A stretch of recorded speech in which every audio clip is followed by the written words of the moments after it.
गुरुर्विष्णुः गुरुर्देवो महेश्वरः गुरुर्साक्षात् परं ब्रह्म तस्मै श्री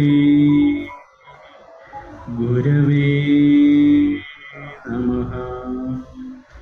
तस्मै श्री ഗുരവേ നമഃ. നമുക്ക് ഇതുവരെ ചർച്ച ചെയ്ത ശ്ലോകങ്ങളൊന്ന് വായിക്കാം. 10ാം ശ്ലോകം. ഇരുളിലിരുപ്പവനാര് ചൊൽക നീയെന്ന് ഒരുവനുരപ്പതു കേട്ടു താനുമേവം അറിവതിനായി അവനോടു നീയുമാരെന്ന് അരുളുമിതിൻ പ്രതിവാക്യം ഏകമാകും. അഹമഹമെന്നരുളുന്നതൊക്കെയാരായുകിൽ അകമേ പലതല്ല അതേകമാകും. അകലുമഹന്ത അനേകമാകയാൽ ഈ തുകയിലകം പൊരുളും തുടർന്നിടുന്നു. തൊലിയുമെലുമ്പുമലം ദുരന്തമന്ത കലകളുമേന്തും അഹന്തയൊന്നു കാൺക. പൊലിയുമിതന്യ പൊലിഞ്ഞു പൂർണ്ണമാകും. വലിയോരഹന്തവരാ വരം തരേണം. ത്രിഗുണമയം തിരുനീറണിഞ്ഞൊരീശ്വന് അകമലരിട്ടു വണങ്ങി അക്ഷമാറി സകലമഴിഞ്ഞു തണിഞ്ഞു കേവലത്തിൻ മഹിമയുമറ്റു മഹസ്സിനാണിടേണം. ത്രിഭുവനസീമ കടന്നു തിങ്ങിവിങ്ങും ത്രിപുടി മുടിഞ്ഞു തെളിഞ്ഞിടുന്ന ദീപം കപടയതിക്കു കരസ്ഥമാകുവീലെന്ന ഉപനിഷദ്യുക്തിരഹസ്യം ഓർത്തിടേണം. പരയുടെ പാലു നുകർന്ന ഭാഗ്യവാന്മാർക്ക്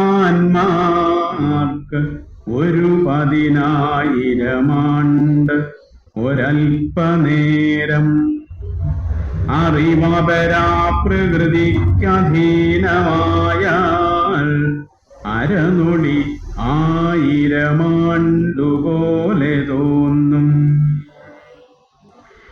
അധിക വിശാലമരു പ്രദേശം ഒന്നായി നദി പെരുകുന്നതുപോലെ വന്നു നാദം.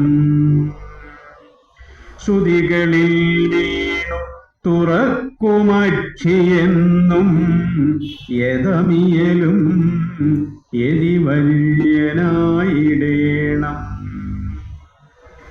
അഴലെഴുമഞ്ചിതളാർന്നു 2 തട്ടായി ചുഴലും അനാദി വിളക്കു തൂക്കിയാത്മാ നിഴലുരുവായി എരിയുന്നു നെയ്യതോ മുൻ പഴകിയ വാസന വർത്തി വൃത്തിയത്രേ.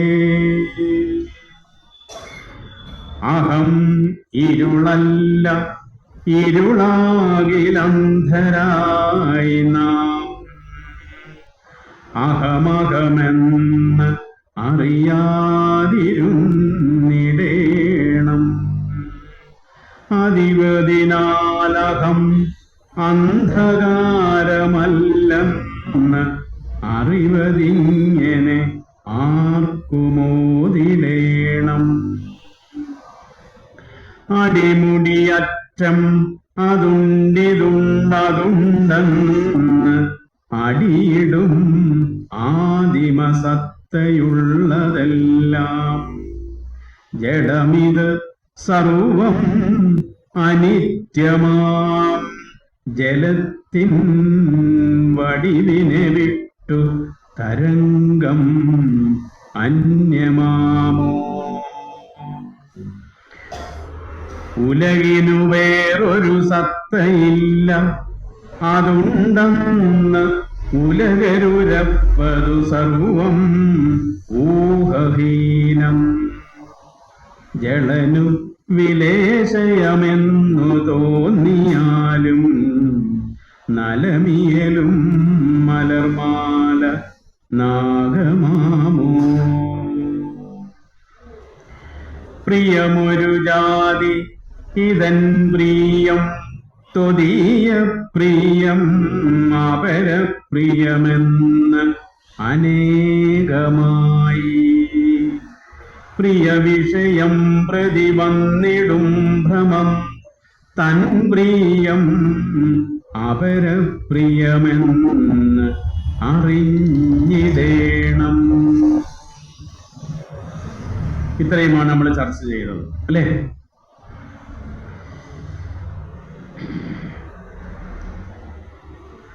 എട്ട് മണി ആയിക്കഴിഞ്ഞാൽ വിവരം അറിയിക്കണം. ഇന്നലെ നമ്മൾ സമയം 10 മിനിറ്റ് മുൻപോട്ട് പോയി, അങ്ങനെ പോകാൻ പാടില്ല.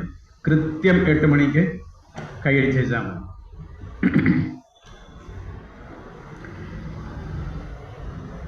നമ്മൾ 22 മുതലുള്ള ശ്ലോകങ്ങളാണ് ചർച്ച ചെയ്യുന്നത്. 22-ാം ശ്ലോകം.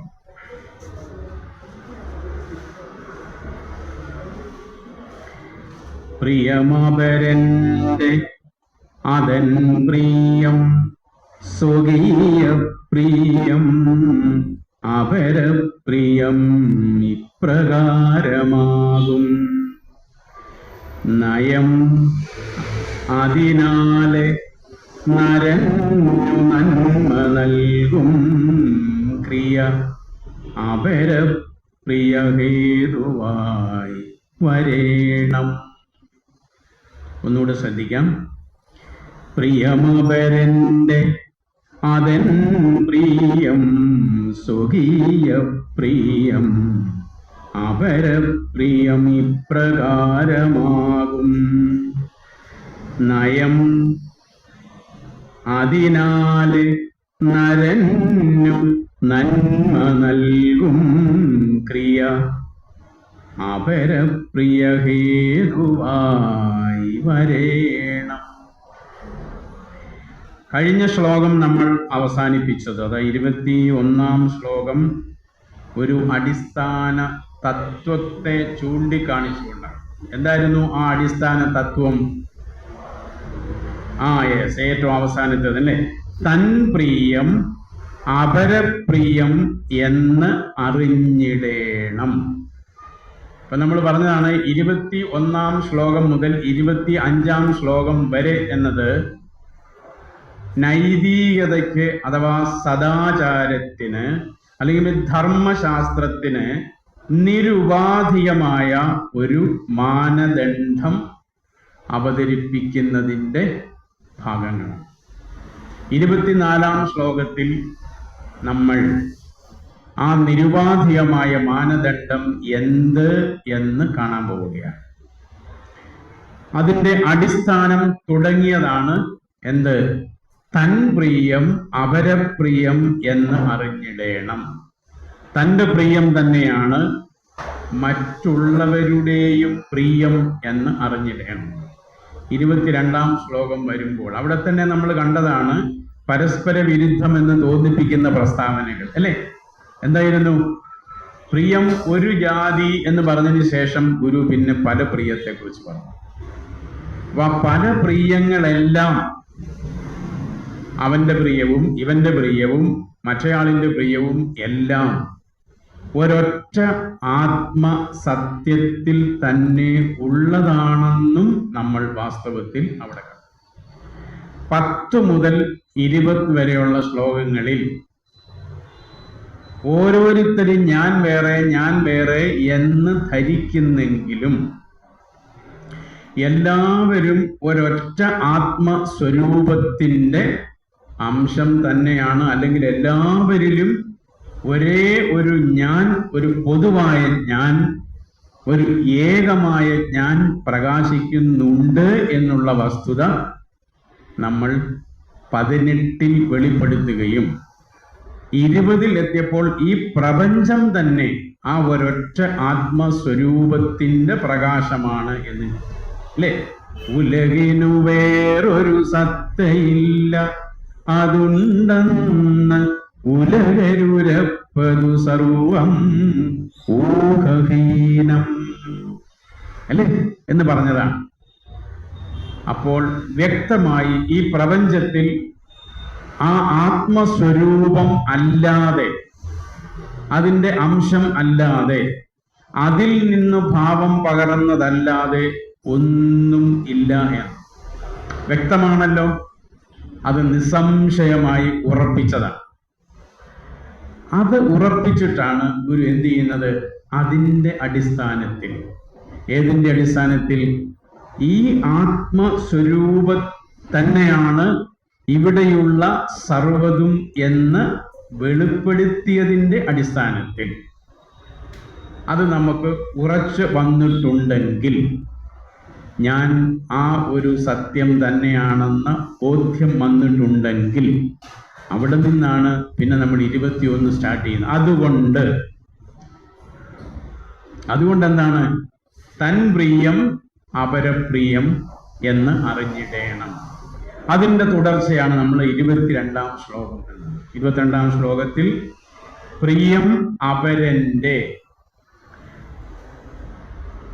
അത് എൻ പ്രിയം, സ്വകീയ പ്രിയം അപരപ്രിയം, അന്വയ വ്യതിരേകം ഇവിടെ അവതരിപ്പിക്കുകയാണ്. പരസ്പര പൂരകങ്ങളായി. അതാണ് നമ്മളവിടെ ആ ലൈനിട്ട് വരച്ച് കാണിച്ചിരിക്കുന്നത്. എന്താണ്? എയുടെ പ്രിയമാണ് ബിയുടെ പ്രിയം, ബിയുടെ പ്രിയം തന്നെയാണ് എയുടെ പ്രിയം, തൻ്റെ പ്രിയം തന്നെയാണ് അപരപ്രിയം, അപരന്റെ പ്രിയം തന്നെ തിരിച്ചും മറച്ചു വേണം. ആ റെസിപ്രോക്കൽ റിലേഷൻഷിപ്പ് കാണിക്കുകയാണ്. ഓരോ വ്യക്തിയും പരസ്പര പൂരകം ആണ് എന്നുള്ളതാണ്. അങ്ങനെ ഒരു സംഭവം ഇവിടെ അവതരിപ്പിച്ചു കഴിഞ്ഞപ്പോൾ ഒരു വസ്തുത വെളിപ്പെട്ട് കിട്ടുകയാണ്. എന്താണ്? ഒരു പ്രിയത്തിന്റെ കാര്യത്തിൽ ഒരു ഏകത്വം ഉണ്ട്. പക്ഷെ ഇന്നലെ നമ്മൾ കണ്ടതാണ് പ്രിയ വിഷയങ്ങളുടെ കാര്യത്തിൽ ഏകത്വമില്ല. നമ്മൾ വ്യവഹാരിക ജീവിതത്തിൽ നോക്കുകയാണെങ്കിൽ പോലും എന്തുണ്ട്? ഒരു ഏകത്വമുണ്ട്, അല്ലേ? എല്ലാവർക്കും അന്നം, വസ്ത്രം തുടങ്ങിയുള്ള കാര്യങ്ങളാണ് വേണ്ടിയിരിക്കുന്നത്. പക്ഷെ അന്നത്തിന്റെ കാര്യത്തിലുള്ള വിഷയത്തിൽ വ്യത്യസ്തതയുണ്ട്, അല്ലേ? എല്ലാവരും വിശപ്പടക്കുന്നത് ഒരേ വസ്തു ഇഷ്ടപ്പെട്ടുകൊണ്ടല്ല, ഓരോരുത്തർക്കും ഓരോന്നാണ്. അതുപോലെ തന്നെ നാണം മറയ്ക്കുന്ന കാര്യത്തിലും വസ്ത്രം സ്വീകരിക്കുന്ന കാര്യത്തിലും ഈ വ്യത്യാസം കാണാൻ കഴിയും. അപ്പൊ ശരിക്കും എന്താണ്? പ്രിയത്തിലല്ല, പ്രിയ വിഷയങ്ങളുടെ കാര്യത്തിലാണ് എന്തുള്ളത്? വ്യത്യാസമുള്ളത്.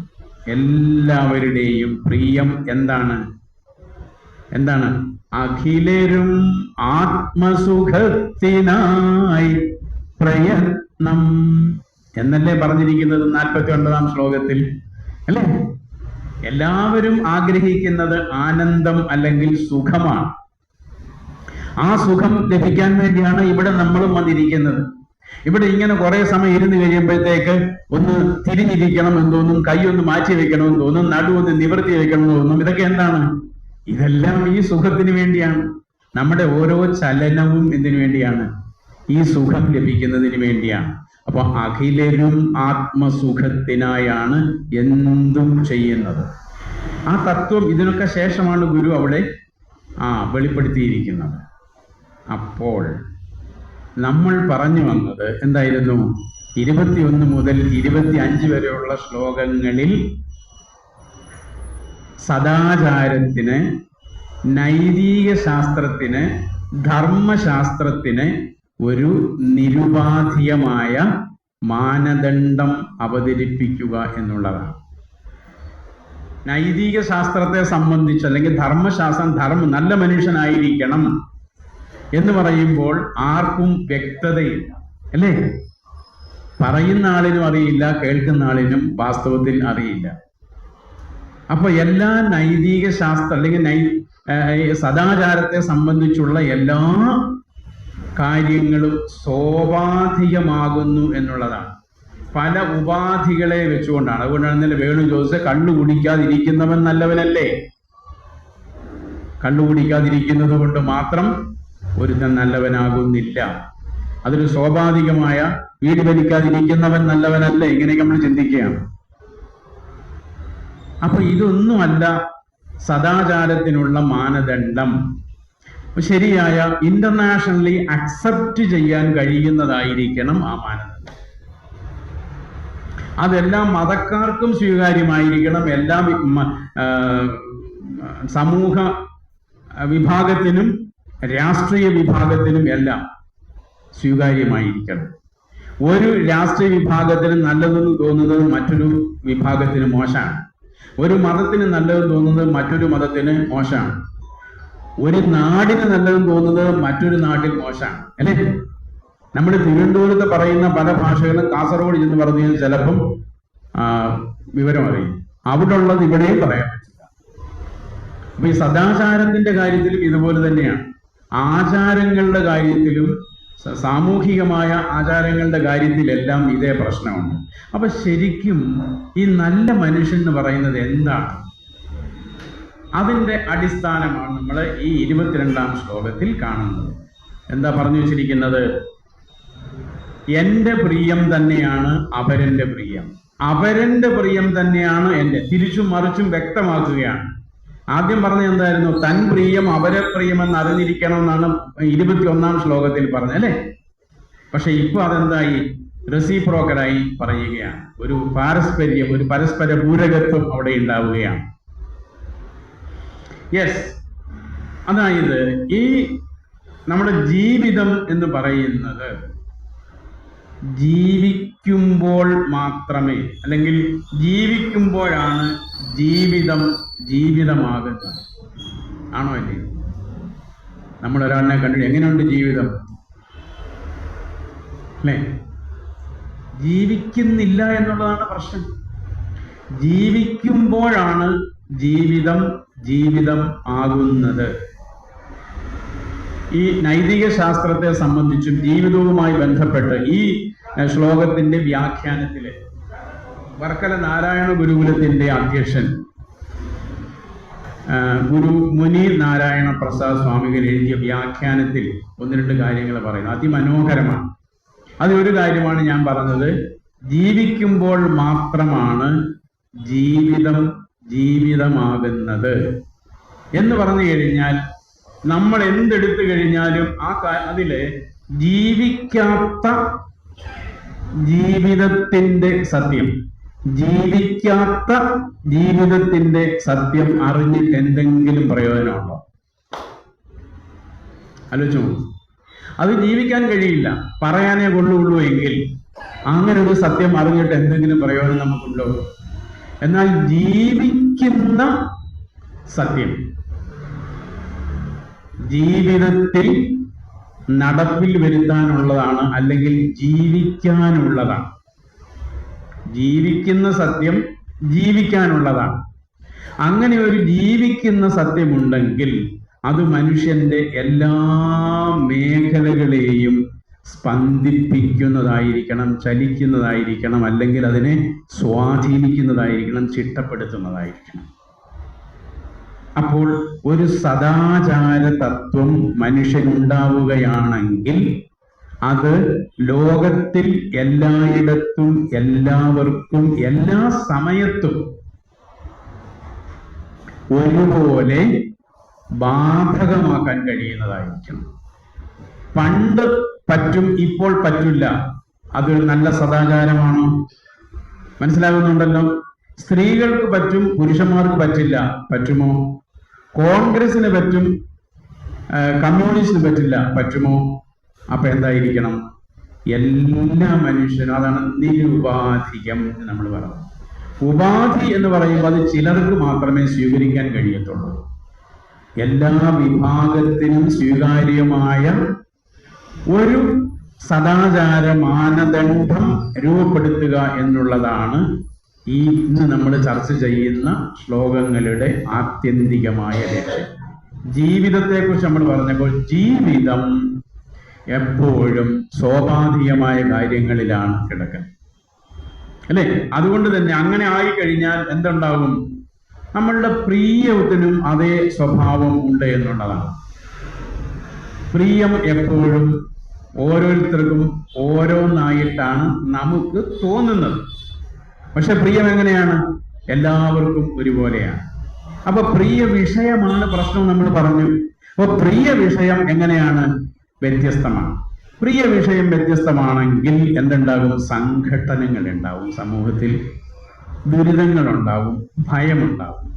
അപ്പൊ കമ്മ്യൂണിസ്റ്റ് പാർട്ടിയുടെ ലക്ഷ്യം ഒന്നാണ്, കോൺഗ്രസിൻ്റെത് വേറൊന്നാണ്, BJPയുടേത് വേറൊന്നാണ്. അതുകൊണ്ട് തന്നെ ഈ മൂന്ന് സംഘടനകളിലും തമ്മിൽ സംഘട്ടനങ്ങൾ ഉണ്ടാവാനുള്ള സാധ്യതയുണ്ട്.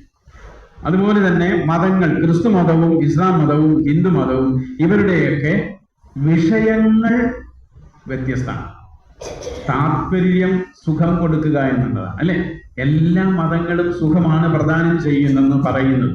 പക്ഷെ അവര് ആശ്രയിക്കുന്ന വിഷയങ്ങൾ, മാർഗങ്ങൾ വ്യത്യസ്തമാണ്. അതുകൊണ്ട് തന്നെ സംഘട്ടനം സ്വാഭാവികമാണ്. ഈ സാഹചര്യത്തിലാണ് നമ്മൾ എന്ത് വേണ്ടിയിരിക്കുന്നു എന്നറിയുന്നത്? നിരുപാധികമായ ഒരു സദാചാര തത്വം വേണം എന്ന് പറയും. അങ്ങനെയുള്ള ഒരു സദാചാര തത്വത്തിന് 3 ക്വാളിറ്റീസ് ഉണ്ടായിരിക്കണം. ഒന്നത് എല്ലാവർക്കും സ്വീകാര്യമായിരിക്കണം. 2, അത് നിരുപാധികം, ഒരു ഉപാധിയും വെച്ചുകൊണ്ടുള്ളതാവരുത്. 3-മത്തേത് അത് സ്വയം സിദ്ധമായിരിക്കണം. ഇതൊക്കെ നമുക്ക് ബോർഡ് എഴുതാനുള്ള പരിമിതി ഉള്ളത് കൊണ്ടാണ് എഴുതാതിരുന്നത്. ഈ 3 കാര്യങ്ങൾ നമ്മുടെ മനസ്സിൽ വേണം. എന്തൊക്കെയാണത്? ഒന്നത് എല്ലാവർക്കും സ്വീകാര്യമായിരിക്കണം. ഒരു സദാചാര തത്വം, ഒരു സദാചാര നിയമം നമ്മൾ ഉണ്ടാക്കുകയാണെങ്കിൽ, ഒരു ധർമ്മശാസ്ത്രം ഉണ്ടാക്കുകയാണെങ്കിൽ, നൈതിക ശാസ്ത്രം ഉണ്ടാക്കുകയാണെങ്കിൽ അതെല്ലാവർക്കും സ്വീകാര്യമായിരിക്കണം. ലോകത്തുള്ള എല്ലാവർക്കും സ്വീകാര്യമായിരിക്കണം. അത് നിരുപാധികമായിരിക്കണം. അതിൻ്റെ അടിത്തറ അത് സ്വയം സിദ്ധമായിരിക്കണം. എന്ന് പറഞ്ഞാൽ എന്താണ്? ആരും സങ്കല്പിച്ചുണ്ടാക്കുന്നതാവേ. മനസ്സിലായില്ലേ? പല തത്വചിന്തകളും സങ്കല്പത്തിന്റെ അടിസ്ഥാനത്തിൽ വരുന്നതാണ്. ഇത് സ്വയം സിദ്ധമായിരിക്കുക എന്ന് പറഞ്ഞാൽ ഈ പ്രകൃതിയിൽ ഉള്ളതാണ്, ഈ പ്രകൃതി നിയമത്തിൽ, അല്ലെങ്കിൽ ആ സ്വയം സിദ്ധം ഏതിൽ നിന്നാണ് വരുന്നത്? ഏതൊരു സത്യമാണോ ഇവിടെ ഉള്ളത് ആ സത്യത്തോട് തന്നെ ചേർന്ന് ആ സത്യത്തിൽ നിന്ന് തന്നെ ആ സത്യത്തിന് നിരക്കുന്നതായിരിക്കണം. എന്താണോ ഉള്ളത് അതാണല്ലോ സത്യം എന്ന് പറഞ്ഞത്. എന്താണോ ഉള്ളത് അതാണ് നമ്മളൊക്കെ ആയിട്ട് ഭാവം പകർന്നിരിക്കുന്നത്. അതിന് നിരക്കുന്നതായിരിക്കണം. അതുകൊണ്ടാണ് സ്വയം സിദ്ധം എന്ന് പറഞ്ഞത്. അപ്പൊ ഈ 3 കാര്യങ്ങൾ മനസ്സിൽ വെച്ചേക്കണം. അങ്ങനെ ഒരു സിദ്ധാന്തം നമ്മൾ രൂപപ്പെടുത്തി എടുത്തു കഴിഞ്ഞാൽ അവിടെ അങ്ങനെ രൂപപ്പെടുത്തി എടുക്കുന്നതിന് ഈ 3 ഘടകങ്ങളെ അടിസ്ഥാനപ്പെടുത്തിക്കൊണ്ട് രൂപപ്പെടുത്തി എടുക്കുന്നതിന് മൗലികമായ ഒരു പ്രശ്നമുണ്ട്. എന്താണ് മൗലികമായ ആ പ്രശ്നം? ഇവിടെ ഒരു സദാചാര തത്വം ഉണ്ടാക്കുമ്പോൾ അവിടെ മൗലികമായ പ്രശ്നം എന്ന് പറയുന്നത് എന്താണ് നന്മ, എന്താണ് തിന്മ എന്ന് വേർതിരിച്ചെടുക്കുന്നതാണ്. അതുകൊണ്ടാണ് ഇന്നലെ വേണു ചോദിച്ചത്, എന്താണ് നന്മ തിന്മ, അല്ലെങ്കിൽ സദാചാരം എന്താണ്, ദുരാചാരം എന്താണ്, ധർമ്മം എന്താണ്, അധർമ്മം എന്താണ്? ഇതിനെ വേർതിരിച്ചെടുക്കുന്നതിന് ഒന്നിനെ അടിസ്ഥാനപ്പെടുത്തിക്കൊണ്ടായിരിക്കണം. ആ അടിസ്ഥാനത്തെ മാനദണ്ഡം ആക്കിക്കൊണ്ടായിരിക്കണം ഈ പറഞ്ഞ സദാചാരത്തെയും ദുരാചാരത്തെയും ധർമ്മത്തെയും അധർമ്മത്തെയും നന്മ തിന്മകളെയും നാം വേർതിരിച്ച് എടുക്കേണ്ടി. അതല്ലാതെ എന്തെങ്കിലും കണ്ടുകൊണ്ട് നീ ദുരാചാരിയാണ് എന്ന് പറഞ്ഞു കഴിഞ്ഞാൽ അത് ശരിയാകും. ആ ദുരാചാരമാണെന്ന് പറയുന്നതെങ്കിൽ അല്ലെങ്കിൽ സദാചാരമെന്ന് പറയുന്നതെങ്കിൽ അതിൻ്റെ ഒരു മാനദണ്ഡം ഉണ്ടായിരിക്കണം. ആ മാനദണ്ഡമാണ് നമ്മൾ നേരത്തെ പറഞ്ഞത്. എങ്ങനെയായിരിക്കണം? ലോകത്തുള്ള സർവ്വ മനുഷ്യനും സ്വീകാര്യമായിരിക്കും. അതുകൊണ്ട് തന്നെ അത് നിരുപാധികമായി ഏതെങ്കിലും ഒരു മതത്തിനെയോ ഒരു ജാതിയെയോ ഏതെങ്കിലും ഒരു വിഭാഗത്തിനെയോ ഒക്കെ അടിസ്ഥാനപ്പെടുത്തിക്കൊണ്ടുള്ളതാവരുത്. ഇനിയും അത് സ്വയം സിദ്ധമാകണം. ആരുടെയെങ്കിലും സങ്കല്പത്തിൽ നിന്ന് ഉരിഞ്ഞു വരുന്ന ഒരു മാനദണ്ഡം ആവരുത്. അങ്ങനെ ഒരു സ്വയം സിദ്ധമായ അത്തരത്തിലൊരു പൊതു മാനദണ്ഡം ഉള്ളതായ ഒരു സദാചാര തത്വം നമ്മൾ രൂപീകരിച്ചെടുക്കുമ്പോൾ 10 മുതൽ 20 വരെയുള്ള ശ്ലോകങ്ങളിൽ നാം കണ്ടെത്തിയ ആ പൊതു സത്യം എന്താണോ, അഥവാ ആ എല്ലാത്തിലും ഉള്ള ഞാൻ എന്താണോ, അല്ലെങ്കിൽ ഏകമായ ഞാൻ എന്താണോ, 17-ാം ശ്ലോകത്തിൽ പറഞ്ഞ ആത്മാവ്, അതിനോട് നീതി പുലർത്തുന്നത് അല്ലെങ്കിൽ അതുമായി ചേർന്ന് നിൽക്കുന്നതും ആയിരിക്കണം. മനസ്സിലാവുന്നുണ്ടല്ലോ? വ്യക്തമാണല്ലോ? ഈ പറയുന്ന ഓരോന്നും കൃത്യമായിട്ട് നമ്മുടെ മനസ്സിൽ വച്ചേക്കണം. അങ്ങനെയാണെങ്കിൽ അത് ഒരു ശാസ്ത്ര തത്വമായിട്ട് അല്ലെങ്കിൽ അതൊരു അടിസ്ഥാനമായിട്ട് നമ്മൾ സ്വീകരിക്കുമ്പോൾ നമുക്ക് നേരത്തെ പറഞ്ഞ ഒരു നിരുപാധികമായ മാനദണ്ഡം ലഭിക്കും. ഇനി ഈ ശ്ലോകത്തിലേക്ക് കടന്നു വരുമ്പോൾ പ്രിയം, ഇതിനകത്ത് അർത്ഥമൊന്നും പറയാനില്ലായിരുന്നു, അതുകൊണ്ടാണ് അങ്ങനെ പോകാതിരുന്നത്. പ്രിയം അപരന്റെ അത് എൻ പ്രിയം, സ്വകീയ പ്രിയം അപരപ്രിയം ഇപ്രകാരമാകും. ഇപ്പൊ നമ്മൾ കണ്ടത് അത് തന്നെയാണ്, നമ്മളവിടെ വരച്ചിട്ടിരിക്കുന്നത് അത് തന്നെയാണ്. ഓരോരുത്തരുടെയും പ്രിയം മറ്റൊരാളിൻ്റെ പ്രിയം തന്നെയാണ്. മറ്റൊരാളിൻ്റെ പ്രിയം നമ്മുടെയും പ്രിയം തന്നെയാണ്. അതൊരു പ്രിൻസിപ്പിളാണ്, അത് സ്വയം സിദ്ധമായ ഒരു വസ്തുതയാണ്. ആരെങ്കിലും സങ്കല്പിച്ച് കണ്ടെത്തിയതല്ല. എന്തുകൊണ്ട്? അതാണ് ഇത്രയും കാര്യം നമ്മൾ എന്തുകൊണ്ടാണ് എല്ലാവരുടെയും പ്രിയം ആത്മസുഖം ലഭിക്കുക എന്നുള്ളതാണ്. ആത്മസുഖമാണ്. ആത്മസുഖം മീൻസ് അവനവന്റെ സുഖം. എല്ലാം നമ്മൾ ചെയ്യുന്നത് നമ്മളുടെ സുഖത്തിന് വേണ്ടിയാണ്, അല്ലേ? നമ്മൾ കുട്ടികളെ പഠിപ്പിക്കുന്നതിന് വേണ്ടിയാണ്. അവര് രക്ഷപ്പെടാൻ വേണ്ടിയാണോ? അവര് രക്ഷപ്പെട്ടെങ്കിൽ നമുക്ക് സമാധാനമുള്ളൂ എന്നുള്ളതാണ്. ഈ ലോകത്ത് നമ്മൾ എന്തും ചെയ്യും. നമ്മൾ പറയും ഞാൻ എന്ത് കഷ്ടപ്പെട്ടാണ് നിന്നെ വളർത്തിയെന്നൊക്കെ പറയും. അപ്പൊ തിരിച്ചവർ ചോദിച്ചു കഴിഞ്ഞാൽ നമ്മുടെ ഇടപാട് തീരുകയും ചെയ്യും. എല്ലാം നമ്മളുടെ വാസ്തവത്തിൽ സുഖത്തിന് വേണ്ടിയാണ് എല്ലാം ചെയ്യുന്നത് എന്നുള്ളത്. ആ ഒരു പ്രിൻസിപ്പിളാണ് ഈ മുകളിൽ പറഞ്ഞിരിക്കുന്നത്. രണ്ടാമത്തെ എന്താണ്? നയം. അതിനാലെ ഇങ്ങനെയൊരു നയം ഉണ്ടാവണം. അതാണ് ഇത്രയും നേരം നമ്മൾ പറഞ്ഞു വെച്ചത്. ഇതാണ് ആ ജീവിതത്തിന്റെ നയം എന്ന് പറയുന്നത്. ജീവിതത്തിന് ഇങ്ങനൊരു നയം സ്വീകരിച്ചെങ്കിൽ മാത്രമേ നമുക്ക് ഒരു നിരുപാധികമായ മാനദണ്ഡം കണ്ടെത്താൻ കഴിയുള്ളൂ. അപ്പൊ ജീവിതത്തിന്റെ നയം എന്തായിരിക്കണം? ഞാൻ എന്ത് ചെയ്യുമ്പോഴും അത് അപരന്റെ സുഖം കൂടി കണക്കാക്കണം. ഞാൻ എനിക്ക് വേണ്ടി ചെയ്യുന്ന നന്മ എനിക്ക് വേണ്ടി മാത്രമാണോ എന്ന് നമ്മൾ പരിശോധിക്കണം എന്ന് അർത്ഥം. അതാണ് അവസാനം എന്താണ് പറഞ്ഞിരിക്കുന്നത്? നയം അതിനാലെ നരനു നന്മ നൽകും ക്രിയ അപരപ്രിയ ഹേതുവായി വരേണം. അപ്പൊ എല്ലാവരുടെയും ജീവിതത്തിൽ സുഖം ലഭിക്കണമെന്നും എല്ലാവരും നന്മയ്ക്ക് വേണ്ടിയാണ് എല്ലാം ചെയ്യുന്നത്. മനസ്സിലാകുന്നുണ്ടോ? എല്ലാവരും എല്ലാം ചെയ്യുന്നത് നന്മയ്ക്ക് വേണ്ടിയാണ്. ഇപ്പൊ നിങ്ങളുടെ മനസ്സിൽ ഒരുപാട് കാര്യങ്ങൾ വരുന്നുണ്ടാവാം. ഒരാളെ കൊല്ലുന്നത് അയാളുടെ നന്മയാണ്. ആരെന്തും ചെയ്യുന്നത് അവരവരുടെ നന്മയ്ക്ക് വേണ്ടിയാണ്. ഇവിടെ പ്രശ്നം ഒരു ഗുരു പറഞ്ഞു തരുന്നത് അല്ലെങ്കിൽ നമ്മൾ സ്വയം ആലോചിക്കേണ്ടുന്നത്, വിചിന്തനത്തിന് വിധേയമാക്കേണ്ടുന്ന വസ്തുതയാണ് അവസാനം പറഞ്ഞിരിക്കുന്നത്. നരന് നന്മ നൽകും ക്രിയ അപരപ്രിയ ഹേതുവായി വരേണം. രണ്ടാമത്തെ പ്രിൻസിപ്പിൾ കാര്യം നമ്മൾ ആ മറ്റു സംഭവത്തിലേക്ക് പോവുകയാണ്.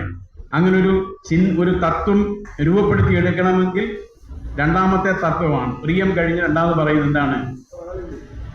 നിനക്ക് വേണ്ടി നീ നന്മ ചെയ്യുമ്പോൾ നീ ചിന്തിക്കണം.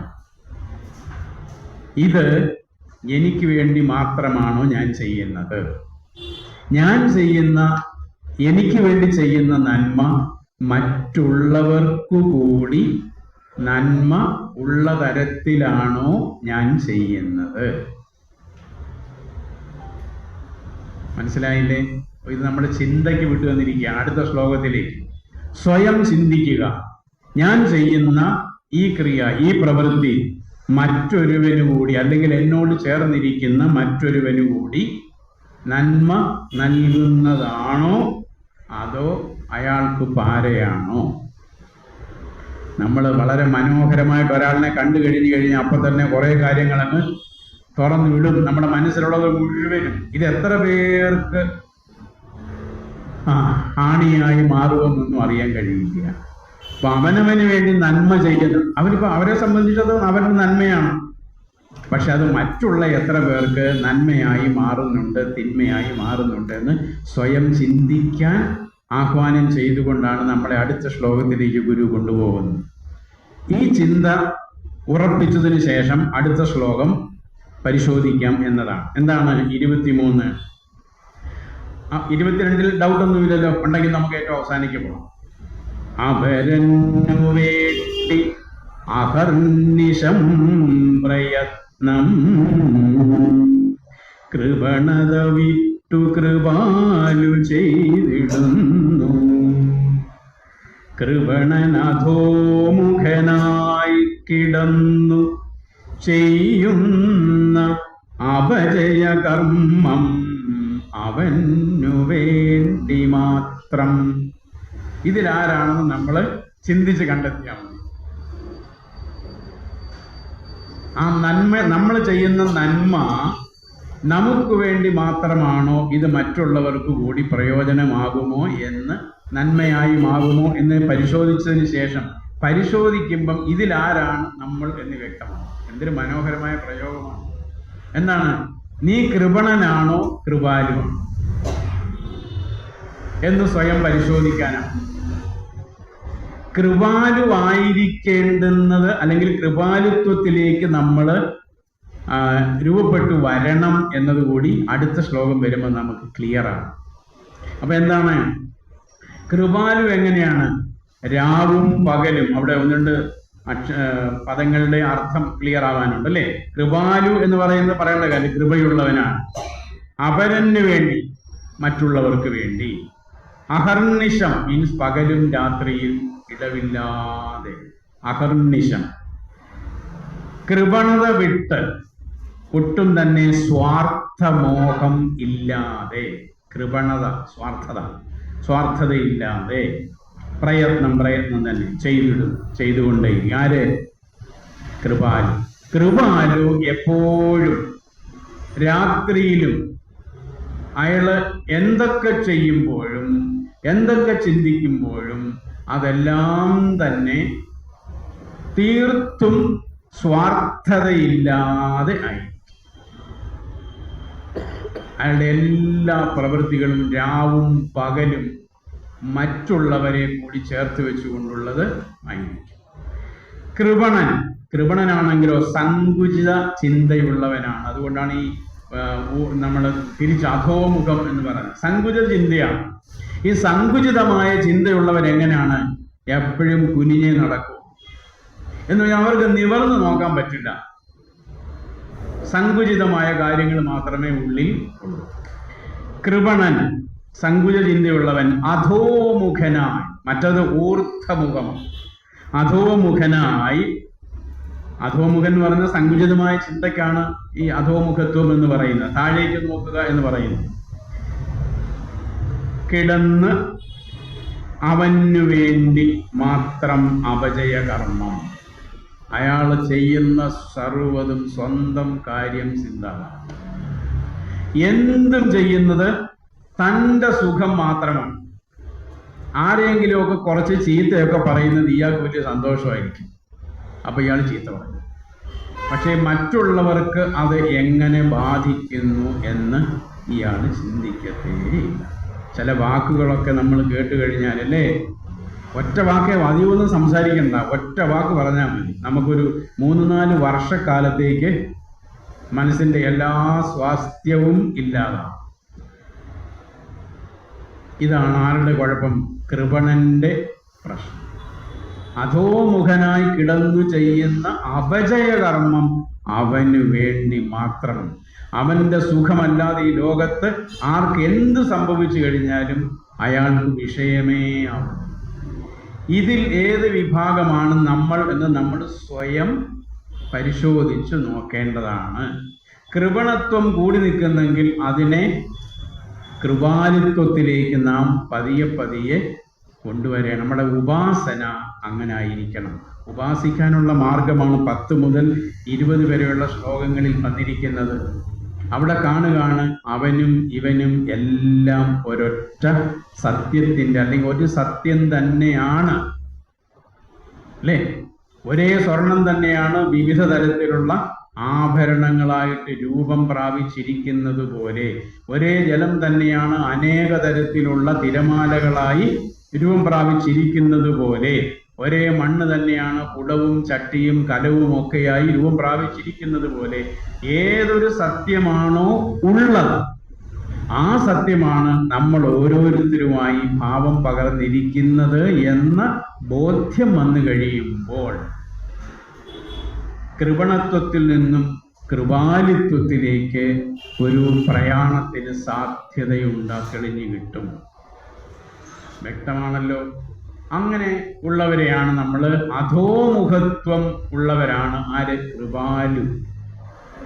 അധോമുഖത്വമല്ല, ഊർധമുഖത്വമുള്ളവരാണ്. അധോമുഖത്വമുള്ളവരാണ് ആര്? കൃപണൻ. ഊർധമുഖത്വം എന്ന് പറഞ്ഞതിന്റെ അർത്ഥം എന്താണ്? എപ്പോഴും ഉയർച്ചയിലേക്ക് നോക്കുന്നവരാണ്. തൻ്റെ ഉയർച്ച മാത്രമല്ല, തന്നോടൊപ്പം സകലരുടെയും ഉയർച്ച അദ്ദേഹത്തിന്റെ ഓരോ പ്രവൃത്തിയിലും വൃത്തികളിലും ശ്രദ്ധ വയ്ക്കും. മറ്റവരാണെങ്കിലോ അധോമുഖത്വമുള്ള കൃപണനാണെങ്കിൽ തൻ്റെ മാത്രം ഉന്നതി, ഇനി താൻ ഉന്നതി പ്രാപിച്ചില്ലെങ്കിലും വേണ്ടില്ല, മറ്റവരെ വലിച്ചു താഴെ ഇടുക എന്നുള്ളതിൽ സന്തോഷം കണ്ടെത്തുന്നവരായിരിക്കാം. ഇത് നമ്മൾ ഒന്ന് സംസ്കരിച്ചെടുക്കേണ്ടതായിട്ടുണ്ട്. നമ്മളെ സ്വയം സംസ്കരിക്കുക എന്ന് പറയുന്ന, നമ്മളെ സ്വയം കൾച്ചർ ചെയ്യേണ്ടതായിട്ട്. നമ്മൾ പറയില്ലേ, ചില വാക്കുകളൊക്കെ നമ്മൾ പറയുന്നത് വളരെ അപകടകരമാണ്. So we have to culture our words. നമ്മുടെ വാക്കുകളെ സംസ്കരിച്ചെടുക്കേണ്ടതാണ്. ആ സംസ്കരണം മനുഷ്യന് അനിവാര്യമായതാണ്. ആ സംസ്കരണത്തിന് വേണ്ടിയാണ് ഈ ശ്ലോകങ്ങളൊക്കെ ഗുരുതിയുമൊക്കെ തന്നിരിക്കുന്നത്. അങ്ങനെ ഒരു സംസ്കരണം ചെയ്തു കഴിയുമ്പോഴാണ് നമ്മൾ 24-ാം ശ്ലോകത്തിലേക്ക് എത്തുന്നത്. 24-ാം ശ്ലോകം ഇവിടെ സംശയമൊന്നുമില്ലെന്ന് വായിച്ചേക്കാം.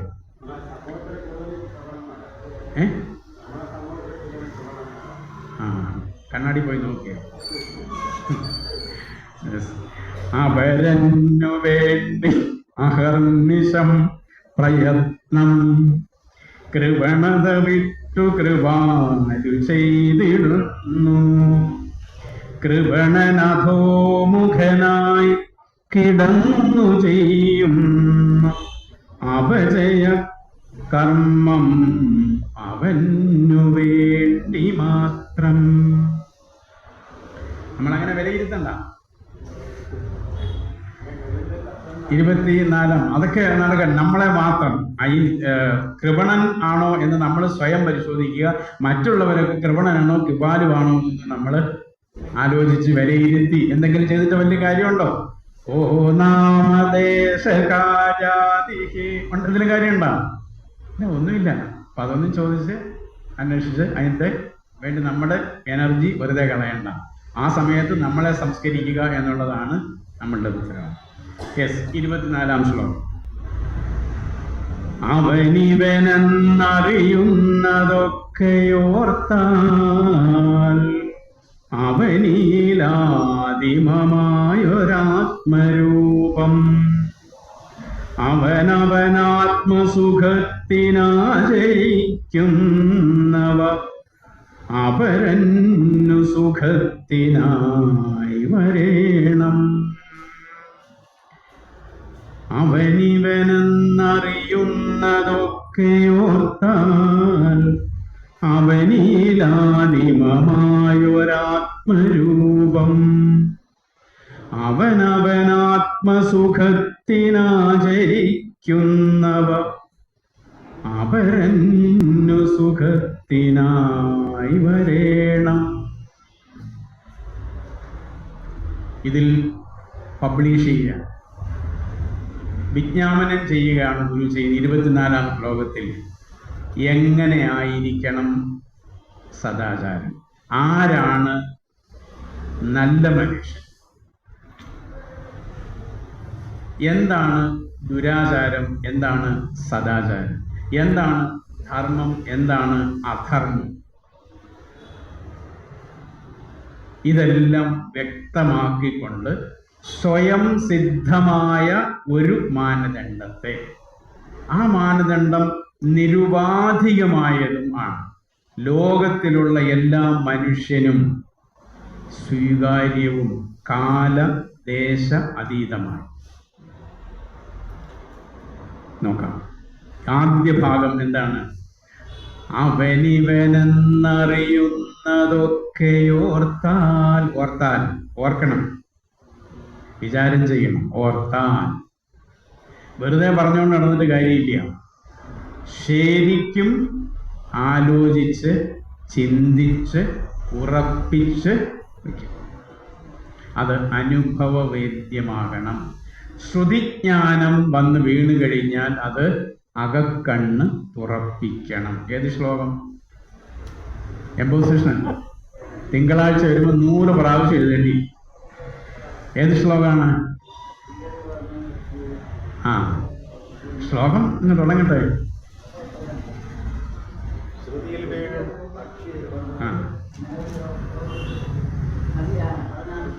എന്താണ് ആ ശ്ലോകം? 11ാമത്തെ ശ്ലോകം എന്താണ്? അങ്ങനെ അറ്റവും മൂലയും എന്ന് പറഞ്ഞാൽ ശരിയാവില്ല. അധിക വിശാലമൊരു പ്രദേശമൊന്നായി നദി പെരുകുന്നതുപോലെ വന്നു നാദം, ശ്രുതികളിൽ വീണു തുറക്കുമക്ഷിയെന്നും യഥമിയലും യതിവര്യനായിടേണം. നമ്മൾ ഓരോരുത്തരും യതിവര്യനാകണമെന്നാണ് പറഞ്ഞിരിക്കുന്നത്. യഥമിയലും യതിവര്യനാവണം. അതിനുവേണ്ടിയാണ് ഈ ശ്രുതിവാക്യങ്ങൾ നമ്മുടെ ഉള്ളിലേക്ക് ഗുരു തന്നിരിക്കുന്നത്. അങ്ങനെ കേൾക്കുന്നത് കൊണ്ട് അകക്കണ്ണ് തുറക്കണം. ചെവിയല്ല തുറക്കുന്നത്, കണ്ണ് തുറക്കണം, അകക്കണ്ണ് തുറക്കണം. വിവേകം ഉണ്ടാകണം. ആ വിവേകം ഉണ്ടാകുന്നതിന് ഒരു ഭാഗ്യം വേണം, ദൈവാനുഗ്രഹം വേണം എന്ന് ഉപനിഷത്തിൽ പറഞ്ഞിട്ടുണ്ട്, അല്ലേ?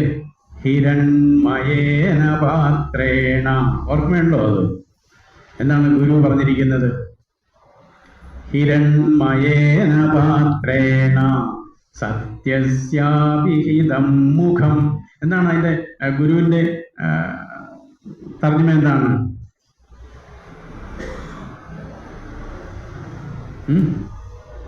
സ്വർണപാത്രം തുറക്കണം എന്ന് പറയുന്ന, സത്യധർമ്മന്നു കാണുവാൻ എന്ന് പറയുന്ന ശ്ലോകം ഇവിടെ ചർച്ച ചെയ്തെന്ന് തോന്നുന്നല്ലേ? അത് ടൈം ടേബിൾ ഉണ്ടായിരുന്നു.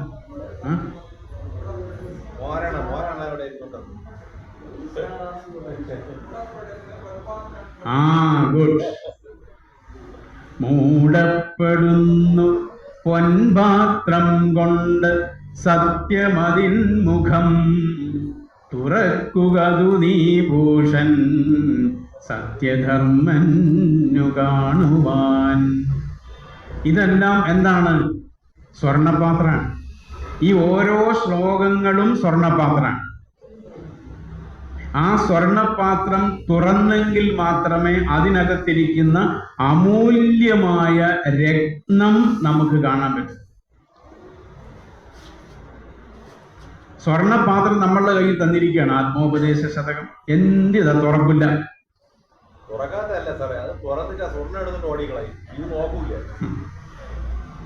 അത് തെറ്റാണ്. കാരണം എന്താണെന്നറിയോ? ഈ പാത്രമാണ് സ്വർണം. പാത്രം തുറന്നു കഴിഞ്ഞാൽ അതിനകത്ത് കിട്ടുന്നത് എന്താണ്? അമൂല്യമായ രത്നമാണ്. ഈ പാത്രം തുറക്കണം എങ്കിൽ എന്ത് വേണം? പൂഷനെ അവിടെ പറഞ്ഞിരിക്കുന്നത് ആരുടെ അനുഗ്രഹമാണ് വേണ്ടിയിരിക്കുന്നത്? ആ പൂഷാവിൻ്റെ അനുഗ്രഹം വേണം എന്നാണ്. അനുഗ്രഹം തരണേ എന്നത് തന്നെയാണ്. നമ്മൾ എത്ര വിചാരിച്ചു കഴിഞ്ഞാലും ആത്മോപദേശ ശതകത്തിൻ്റെ ഓരോ പദങ്ങളിലും ഒളിപ്പിച്ചു വെച്ചിരിക്കുന്ന മറഞ്ഞിരിക്കുന്നതായ സത്യം തുറന്നു കിട്ടണം എന്നില്ല. അത് തുറന്നു കിട്ടണമെങ്കിൽ നമ്മൾ സത്യസന്ധരായി മാറണം. ഞാൻ എൻ്റെ ബുദ്ധി വെച്ചതൊക്കെ കണ്ടുപിടിച്ച് കളയും എന്ന് വിചാരിച്ചു കഴിഞ്ഞാൽ ഒന്നും എത്തില്ല. അവിടെ നമ്മൾ നേരത്തെ പറഞ്ഞ പൂർണ്ണ നഗ്നരാവാൻ എല്ലാ ധാരണകളും എടുത്തു കളഞ്ഞിട്ട് ഒരു ഒഴിഞ്ഞ കലം ആയി മാറുമ്പോൾ മാത്രമേ അവിടേക്ക് ഒഴുകുകയുള്ളൂ. അറിവ് മുകളിൽ നിന്ന് താഴേക്ക് ജലം പോലെ ഒഴുകിയെത്തുകയുള്ളൂ. അതുകൊണ്ട് തന്നെ സമർപ്പിതരാകുമ്പോഴാണ് നമ്മെ നാം ആ ഭഗവാന്, സത്യത്തിന്, ഗുരുവിന് ശരണാഗതി പ്രാപിക്കുമ്പോൾ മാത്രമേ അതിന് നമ്മൾ യോഗ്യരാകുകയുള്ളൂ. സത്യധർമ്മനു കാണുവാൻ അത് തുറന്നു തരേണമേ എന്നാണ് പറഞ്ഞിരിക്കുന്നത്. ഈ വാക്കുകൾ തുറക്കാനുള്ള ഒരു ഭാഗ്യം നമുക്കുണ്ടാകണം. ഈ 100 ശ്ലോകങ്ങളും കാണാതറിയാവുന്ന ധാരാളം പേരും ഇരിപ്പുണ്ട്. പക്ഷേ നമ്മൾ ആ വാക്കുകൾക്കകത്ത് ഒളിപ്പിച്ചു വെച്ചിരിക്കുന്ന രഹസ്യം തുറന്നു കിട്ടുന്നുണ്ടോ എന്ന് സ്വയം പരിശോധിക്കാം. അതാണ് ഇവിടെ നമ്മൾ കാണുന്നത്. അങ്ങനെ തുറന്ന് പരിശോധിക്കുമ്പോൾ ആണ് ഈ ആദ്യത്തെ 2 ശ്ലോകത്തിൻ്റെ താത്പര്യം എന്താണെന്ന് നമുക്ക് വെളിപ്പെട്ട് കിട്ടും. എന്താണ് 20 വരെയുള്ള ശ്ലോകങ്ങളിൽ പറഞ്ഞതിൽ നിന്ന് നമ്മൾ എന്ത് മനസ്സിലാക്കി? ഞാൻ അനുഭവിച്ചുകൊണ്ടിരിക്കുന്നതായ ആ പ്രകാശം സർവ്വതിലും ഒരേപോലെ പ്രകാശിച്ചുകൊണ്ടിരിക്കുന്നതാണ് എന്നതാണ്. എന്ന് പറഞ്ഞാൽ എന്താണ്? ഏതൊരു ഞാൻ ആണോ ഉള്ളത്, ആ ഞാൻ സകലതിലും ഒരേപോലെ പ്രകാശിക്കുന്നതാണ്. ഇരുട്ടത്തിരുന്ന 2 പേരും 10ാം ശ്ലോകത്തിൽ കണ്ടത് ഞാൻ എന്ന് സ്വയം അറിയുന്നു. അത് ഒന്ന് ഞാൻ വേറെ എന്ന ആ വ്യക്തിസത്തയോടുകൂടിയുള്ള ഞാനിനെയാണ്. അതാണ് 13ാം ശ്ലോകത്തിൽ കണ്ട തൊലിയുമെലുമ്പ് മലം ദുരന്തം അന്തക്കലകളുമേന്തുമൊരു അഹന്തയോടുകൂടിയുള്ള ഞാൻ. അത് പൊലിഞ്ഞു പോകണം, അല്ലെങ്കിൽ പൊലിഞ്ഞു പോകും എന്നാണ് പറഞ്ഞത്. അതിന് 2 അർത്ഥത്തിലാണ്. ഒന്ന്, ഈ ശരീരം ഉൾപ്പെടെയുള്ളതെല്ലാം പൊലിഞ്ഞു പോകുന്നതാണ്. മറ്റത് ഈ ഒരു ഞാൻ, ആ ഒരു അഹന്ത, ഞാൻ ഇന്നതാണ് എന്നാണ് ഓരോ നിമിഷം നമ്മൾ അറിഞ്ഞുകൊണ്ടിരിക്കുകയാണ്, അല്ലേ? ഇതിൽ ഞാൻ പാവമാണ്, ഞാൻ മിടുക്കനാണ്, ഞാൻ സുന്ദരനാണ്, സുന്ദരിയാണ്, പണക്കാരനാണ്, പാവപ്പെട്ടവനാണ്, വലിയ ജോലിക്കാരനാണ്, ഇന്ന നാട്ടുകാരനാണ്, ഇങ്ങനെ എന്തെല്ലാം അഹന്തകൾ കൊണ്ടാണ് നമ്മൾ നടക്കുന്നത്. ആ ഊന്നുവടികൾ മുഴുവനും വലിച്ചെറിഞ്ഞു കഴിയുമ്പോൾ നമ്മൾ സ്വസ്ഥമായി എല്ലാ ഉടയാടുകളും വലിച്ചു എറിയുക, മേൽപ്പറഞ്ഞ ഉടയാടുകൾ. അപ്പോഴാണ് പൂർണ്ണ നഗ്നരാവും. അതാണ് നിഷ്കളങ്കത എന്ന് പറയുന്നത്. ആ അവസ്ഥയിൽ എത്തുമ്പോഴാണ് നമ്മൾ ഈ മറ്റേത് തൊലിയും എലുമ്പ് ഉൾപ്പെടെയുള്ള ആ അഹന്ത പൊലിഞ്ഞിട്ട് ഏതിലേക്ക് എല്ലാവരിലും ഒരുപോലെ സ്ഫുരിച്ചുകൊണ്ടിരിക്കുന്നതായ ആ ഏകമായ ജ്ഞാനിലേക്ക് നമ്മൾ എത്തി അത് പൂർണ്ണതയിലെത്തും. അത് പൂർണ്ണതയിലെത്തുന്നതിന് നമുക്ക് തടസ്സമാകുന്നതാണ് ത്രിഭുവനം, പിന്നെ ത്രിപുടി ഗുഡ്, പിന്നെ ത്രിപുടി അല്ലെങ്കിൽ ത്രിലോകം, ത്രിപുടി, പിന്നെ ത്രിഗുണം. വെരി ഗുഡ്, ഓർമ്മയുണ്ടല്ലോ കുറച്ച് പേർക്കെങ്കിലും. ഈ പറയപ്പെടുന്ന ഇരുട്ടുകളെയെല്ലാം നമ്മൾ അധീകരിച്ചുകൊണ്ട് അതിനപ്പുറത്തേക്ക് എത്തുമ്പോഴാണ് എന്തറിയുന്നത്? ആ ഏകമായ ഞാനിലേക്ക്. അപ്പോഴാണ് അത്രയും ബോധ്യപ്പെടുത്തിയിട്ടാണ് ഗുരു പറഞ്ഞത്, തൻ പ്രിയം അപരപ്രിയമെന്നറിഞ്ഞിടേണം. അത് കുറച്ചുകൂടി ബോധ്യപ്പെടുത്താൻ വേണ്ടിയാണ് എന്ത് പറഞ്ഞത്? അപരന്റെ പ്രിയം ആണ് എൻ്റെ പ്രിയം, എൻ്റെ പ്രിയമാണ് അപരന്റെ പ്രിയം. എയും ബിയും നിൽക്കുകയാണ്. എയുടെ പ്രിയമാണ് ബിയുടെ പ്രിയമാണ്. 2 പേരുടെയും പ്രിയം തമ്മിൽ ഒരു പാരസ്പര്യം അവിടെ വരികയാണ്. ആ പ്രിയങ്ങൾ എത്രയൊക്കെയുണ്ടോ ആ പ്രിയങ്ങളെല്ലാം തന്നെ മേൽപ്പറഞ്ഞ ആ ഏകമായ സത്യത്തിൻ്റെ, ആത്മാവിൻ്റെ, ഞാനിൻ്റെ അല്ലെങ്കിൽ ആദിമസത്തയുടെ ഇതൊരു പ്രയോഗമാണ്. ഈ എല്ലാ പ്രിയങ്ങളുടെയും ആദിയായ പ്രിയമാണ് ഏത്? ആനന്ദം, സച്ചിദാനന്ദം, അല്ലെ? നീ സത്യം ജ്ഞാനം ആനന്ദം. ആ സത്യമായിരിക്കുന്നത് തന്നെയാണ് ചിത്തായിരിക്കുന്നത്, അത് തന്നെയാണ് ആനന്ദമായിരിക്കുന്നത്. ആ ആനന്ദ സ്വരൂപമാണ് നമ്മൾ ഓരോരുത്തരും. ആ ആനന്ദമാണ് ഈ പ്രിയം. അങ്ങനെയാണ് എങ്കിൽ നമ്മൾ നേരത്തെ സൂചിപ്പിച്ചിട്ടുണ്ട്, ഏതാണ് ഈ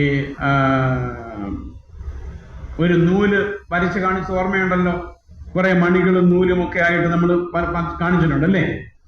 അത് ആ നൂലുകൾ ഏതിനകത്തുകൂടി കടന്നു പോവുകയാണ്, എല്ലാ മണിയിൽ കൂടിയും കടന്നു പോവുകയാണ്. മത്തപരതരം നാന്യ കിഞ്ചിദസ്തി ധനഞ്ജയ മയി സർവമിദം പ്രോദം സൂത്രേ മണിഗണായിവ. ഭഗവത്ഗീതയിലെ 7-ാം അധ്യായത്തിന്റെ 7-ാം ശ്ലോകമാണ്. എന്താ പറയുന്നത്? എന്നിൽ നിന്ന് അന്യമായി ഒന്നും തന്നെ ഇല്ല. നീയും ഹേ അർജുന ഞാൻ തന്നെയാണ്. ഞാൻ തന്നെയാണ് നീ ആയിട്ടും ഈ ലോകമായിട്ടും ഇവിടെ എന്തെല്ലാം ഉണ്ടോ അതെല്ലാമായിട്ട് ഭാവം പകർന്നിരിക്കുന്നത്. എന്തുപോലെയാണ്? സൂത്രേ മണിഗണ ഇവ, നൂലിൽ മണികൾ കോർത്തിട്ടിരിക്കുന്നത് പോലെ ഓരോ മണികളാണ് നീ. ആ മണി അവിടെ നിൽക്കണമെങ്കിൽ എന്ത് വേണം? നൂല് വേണം. ആ നൂലാണ് ആത്മാവ്, ആ നൂലാണ് ആദിമ സത്ത, ആ നൂലാണ് സർവ്വതിനെയും ചേർത്ത് നിർത്തിയിരിക്കുന്നത്. ഈ ലോകത്തുണ്ടായിരിക്കുന്ന സർവ്വ ജീവജാലങ്ങളെയും ചേർത്ത് നിർത്തിയിരിക്കുന്നതായ ആ കോമൺ നൂൽ. അങ്ങനാണെങ്കിൽ അവൻ, ഇവൻ, മറ്റവൻ, അല്ലെ? ക്രിസ്ത്യാനി, ഇസ്ലാം, ഹിന്ദു, എന്തെല്ലാം തരത്തിലുള്ള വിവേചനങ്ങൾ നമ്മൾ കാണുന്നു, അതെല്ലാം അവനിവനെന്നറിയുന്നതൊക്കെയോർത്താൽ അവനിൽ ആദിമമായൊരാത്മരൂപം. ഈ നമ്മൾ ഓരോരുത്തരുടെയും ആദി എന്ന് പറയുന്ന ഒരു ആത്മരൂപമുണ്ട്. ആ ആദിയിൽ നിന്നാണ് ഈ സർവ്വതും പ്രകടമാവുന്നത്. തിരകളെല്ലാം തന്നെ, ഓളം, പദ, ഈ നാമരൂപങ്ങളെല്ലാം തന്നെ ഒരൊറ്റ ആദിയിൽ നിന്നാണ് രൂപപ്പെട്ടു വരുന്നത്. ഏതാണ് ആദി? ജലം.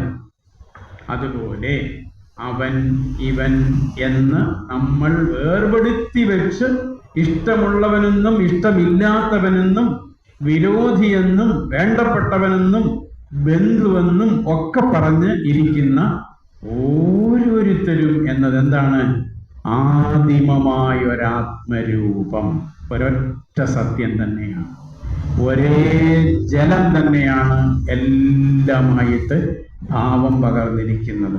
ഒരേ സ്വർണം തന്നെയാണ് എല്ലാമായിട്ട് ഭാവം രൂപപ്പെട്ടിരിക്കുന്നത്. അതിനെല്ലാം നാമവുമുണ്ട്, രൂപം. ഇവിടെ ഇരിക്കുന്ന എല്ലാവർക്കും പേരുമുണ്ട്, അവർക്ക് രൂപവുമുണ്ട്. രൂപങ്ങളൊക്കെ വ്യത്യാസമാണ്, നാമങ്ങളും വ്യത്യാസമാണ്, അല്ലെ? ഇതേ സാധനം തന്നെ ഉടച്ചു കഴിഞ്ഞാൽ നമുക്ക് കിണ്ടി, അതിൻ്റെ രൂപവും വ്യത്യാസമാണ്, അതിൻ്റെ പേരും വ്യത്യാസമാണ്. നിലവിളക്ക്, അതിൻ്റെ രൂപവും വ്യത്യാസമാണ്, പേരും വ്യത്യാസമാണ്. പക്ഷെ വിളക്കായിട്ടിരുന്ന് കഴിഞ്ഞാലും കിണ്ടിയായിട്ടിരുന്ന് കഴിഞ്ഞാലും മന്ദയായിട്ടിരുന്ന് കഴിഞ്ഞാലും ഇതിൻ്റെ എല്ലാം ആദിമസത്ത ഒന്ന് തന്നെയാണ് എന്ന് നമ്മുടെ ഉള്ളിൽ അറിഞ്ഞിട്ടുണ്ടെങ്കിൽ, അടുത്തത് അതുകൊണ്ട് എന്ന് നമ്മൾ സ്വയം പറയണം.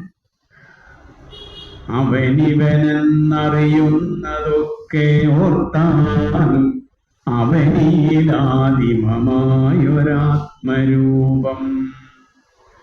ഓരോരുത്തരിലും ഇരിക്കുന്നതായ ആത്മരൂപം എന്നത് എല്ലാവരിലും ഒരേപോലെ ഏകമായി കാണുന്ന ആദിമമായ അല്ലെങ്കിൽ സകലതിനും ആദി കാരണമായ സത്യമാണ്.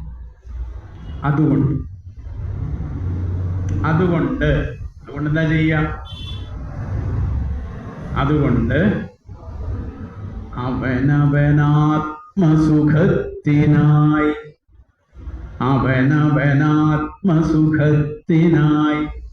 അവനവന് വേണ്ടി ചെയ്യുന്ന നന്മ, അവനവനാത്മസുഖത്തിനായി ആചരിക്കുന്നവ അപരന് സുഖത്തിനായി വരാൻ. അപരൻ എന്ന് പറഞ്ഞാൽ അന്യൻ എന്നാണ് അല്ലേ? എന്നാൽ അതിനെ ഒന്ന് ഗുരു ഈ പദം ഈ 21 മുതൽ ഉപയോഗിച്ചിരിക്കുക. അതിനൊരു പ്രത്യേകത ഇവിടെയുണ്ട്. എന്താണ്? പരൻ ഇട്ടിട്ട് ഡാഷ് ഇട്ടൊരു പരൻ ആവുമ്പോൾ എന്താണ്? പരൻ അല്ലാത്തവൻ എന്നാണ്. പരൻ എന്നാലും അന്യനാണ്, അപരൻ എന്നാലും അന്യനാണ്. എന്നാൽ അതിനെ നമ്മൾ ഒന്ന് വിശകലനം ചെയ്യുമ്പോൾ പരൻ അല്ലാത്തവൻ, നിന്നിൽ നിന്ന് അന്യമല്ലാത്തവൻ. നിന്നിൽ നിന്ന് അന്യമാണോ മറ്റേത്? നീ തന്നെയാണ്.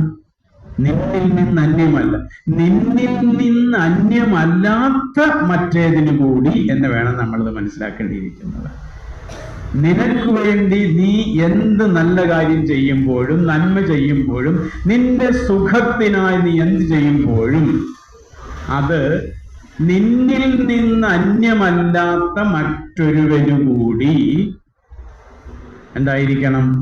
സുഖം പ്രദാനം ചെയ്യുന്നതായിരിക്കണം. കേട്ടപ്പോ ഇത്രയല്ലേ ഉള്ളൂ എന്ന് അല്ലേ? കുറച്ചുകൂടി ഇത് നമുക്ക് ആലോചിച്ച് നോക്കാം. നമ്മൾ ചെയ്യുന്ന കാര്യങ്ങൾ നമ്മളോട് ചേർന്നുള്ളവർക്ക് സുഖം കിട്ടണം എന്നാക്കാം. നിന്റെ സുഖത്തിനായി നീ എന്ത് ചെയ്യുന്നുവോ അതൊക്കെ നീ തന്നെ ആയിരിക്കും. നിന്നിൽ നിന്ന് അന്യമല്ലാതെ നിന്നോടൊപ്പമുള്ളവർക്ക് കൂടി സുഖം പ്രദാനം ചെയ്യുന്നതായിരിക്കണം. ഈ ഒപ്പമുള്ളത് എന്ന് പറയുന്നത് എങ്ങനെയാണ്? എൻ്റെ ഭാര്യയ്ക്കും എൻ്റെ മക്കൾക്കും, അല്ലെ എൻ്റെ ഭർത്താവിനും എൻ്റെ മക്കൾക്കും, ഇങ്ങനെ ആയിരിക്കാം നമ്മുടെ ചിന്ത. ആയിക്കോട്ടെ, അത്രയും പേർക്കെങ്കിലും സുഖപ്രദാനം ചെയ്യുന്നതായിരിക്കണം നിന്റെ വാക്കുകളും നിന്റെ പ്രവൃത്തിയും എന്നതാണ്. അത്രമേ നമ്മൾ ഭാഗം ഉള്ളൂ എങ്കിൽ അവിടെയാണ്. പക്ഷേ നമ്മൾ കുറച്ചുകൂടി നമ്മുടെ അയൽവാസികൾ ഉണ്ടെങ്കിലേ നമുക്ക് ജീവിക്കാൻ പറ്റുള്ളൂ. അപ്പോ എന്നോടൊപ്പമുള്ള എൻ്റെ കുടുംബാംഗങ്ങളും എൻ്റെ ചുറ്റുമുള്ളവരും എന്നതിലേക്കൊന്ന് വ്യാപിപ്പിക്കാം. ആ ബോധം വന്നിട്ടുണ്ടെങ്കിൽ നമ്മൾ ചെയ്യുന്നത് നമ്മുടെ സുഖത്തിന് വേണ്ടി നമ്മുടെ സുഖത്തിന് വേണ്ടിയാണ് നമ്മൾ എന്ത് ചെയ്തിരിക്കുന്നത്? നമ്മുടെ മുറ്റം വൃത്തിയാക്കിയിടുന്നത്. നമ്മുടെ വീട്ടിലുള്ള പ്ലാസ്റ്റിക്കും മറ്റു സാധനങ്ങളും ഒക്കെ നമ്മൾ മാറ്റിക്കളയും, നമ്മുടെ സുഖത്തിന് വേണ്ടിയാണ്. ഇത് അയൽവാസിക്ക് കൂടി സുഖമുണ്ടാകുന്ന രീതിയിൽ കൈകാര്യം ചെയ്യണം. ഇനിയും ഞാൻ കുറച്ചുകൂടി സമൂഹത്തിലേക്ക് വരികയാണ്. കേരളത്തിലുള്ള ജനങ്ങളെ മുഴുവനും എൻ്റെ ഒപ്പമുള്ളവരായിട്ട് ഞാൻ കാണുകയാണ്. എങ്കിൽ എല്ലാവർക്കും സുഖമുണ്ടാകുന്ന തരത്തിലായിരിക്കണം. അങ്ങനെയല്ല, ഇന്ത്യക്കാരെ മുഴുവനും ഞാൻ എൻ്റെ ഒപ്പമുള്ളവരായി കാണുന്നെങ്കിൽ അങ്ങനെയാവാം. പക്ഷേ ശ്രീനാരായണ ഗുരു അങ്ങനെയല്ല ചെയ്തത്. ഈ ലോകത്തിലുള്ള മുഴുവൻ മനുഷ്യരെ മാത്രമല്ല സകല ജീവജാലങ്ങളെയും തന്നോടൊപ്പമുള്ളതായി കണ്ടു. ഇസ്ന്റ് ഇറ്റ്? ശരിയാണോ? ദൈവദശകം തുടങ്ങുന്നത് എങ്ങനെയാണ്? കാത്തുകൊള്ളുക ഞങ്ങളെ എന്നാണ് പറഞ്ഞത്, എന്നെ നല്ല പറഞ്ഞത് അല്ലേ? ഞാൻ വീട് വെച്ചുകൊണ്ടിരിക്കുക, ഭഗവാന് ദൈവമേ കാത്തുകൊള്ളുക, ഞാൻ വീട് വെച്ചുകൊണ്ടിരിക്കുന്നത് അതെങ്ങനെ നിന്ന് തീർത്തു തരുന്നതിന് വേണ്ടി എന്നെ ആണോ പറഞ്ഞത്? എനിക്ക് ആഹാരം തരണമെന്നാണോ പറഞ്ഞത്? എല്ലായിടത്തും ഞങ്ങളുണ്ട്. 1-ാമത്തെ ശ്ലോകം മുതൽ ഓരോ ശ്ലോകങ്ങളിൽ ഈ ഞങ്ങൾ കാണാം അല്ലെ? ആഴിയും തിരയും കാറ്റും ആഴവും പോലെ ഞങ്ങളും. ഞങ്ങൾ ആരാണ്? കടലിനെയാണ് അവിടെ ഞങ്ങളോട് ഉപമിച്ചിരിക്കുന്നത് അല്ലേ? എന്തെല്ലാം ഈ ലോകത്തുണ്ടോ അതിനെ മുഴുവനും ചേർത്ത് വെച്ചുകൊണ്ടുള്ള ഒരു ജീവിത രീതിയാണ് ഗുരു മുന്നോട്ട് വയ്ക്കുന്നത്. അവിടെ ക്രിസ്ത്യാനിയെ ഒഴിവാക്കിക്കൊണ്ടോ ഇസ്ലാമിനെ ഒഴിവാക്കിക്കൊണ്ടോ അവനെ ഒഴിവാക്കിക്കൊണ്ടോ ഇവനെ ഒഴിവാക്കിക്കൊണ്ടോ മനുഷ്യൻ ഏതെങ്കിലും ഒരാളിനെ ഒഴിവാക്കുന്നില്ല എന്ന് മാത്രമല്ല, നമ്മൾ ഏറ്റവും ഭയപ്പെടുന്ന ജീവികളെ ഉൾപ്പെടെയുള്ളതിനെ ചേർത്ത് വെച്ചുകൊണ്ടാണ്. കാരണം അതിൻ്റെ എല്ലാം ആകത്തുകയാണ് നമ്മുടെ ജീവിതം. കുറെ ജീവികളെയൊക്കെ ഇല്ലാതാക്കി കഴിഞ്ഞ് നമുക്ക് സുഖമായി ജീവിക്കാം എന്ന് വിചാരിക്കുന്നെങ്കിൽ, ശല്യമായതുകൊണ്ട് ഭാര്യയെ ഒഴിവാക്കി കണ്ട് സുഖമായി ജീവിക്കാം എന്ന് വിചാരിക്കുന്നത് പോലെയാണ്. ഒരു ജീവിയെ പോലും, അതുകൊണ്ടാണ് ഗുരു എന്ത് പറഞ്ഞത്, ഒരു പീഠേറുമ്പിനും വരുത്തരുതെന്നുള്ള അനുകമ്പയും സദാ. ഒരു എറുമ്പിനെ പോലും എന്ന് പറയുമ്പോൾ പിന്നെ ഇനി ഒന്നും പറയേണ്ട കാര്യമില്ല. സകല ജീവജാലങ്ങൾ. അപ്പൊ നമ്മുടെ മനസ്സിൽ പല കാര്യങ്ങൾ വരും. മൂർഖൻ പാമ്പ് കഴിക്കാൻ വരത്തില്ലേ, അങ്ങനെയുണ്ടല്ലോ ഇങ്ങനെയുണ്ടല്ലോ.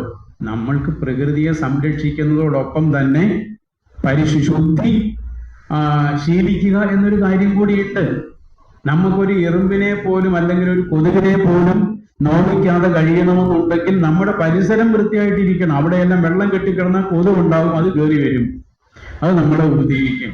അപ്പോൾ നോക്കൂ, എത്ര വിശാലമായ ഒരു തലത്തിൽ നിന്നുകൊണ്ടാണ് ഗുരു ഇതിനെ കാണുന്നത്.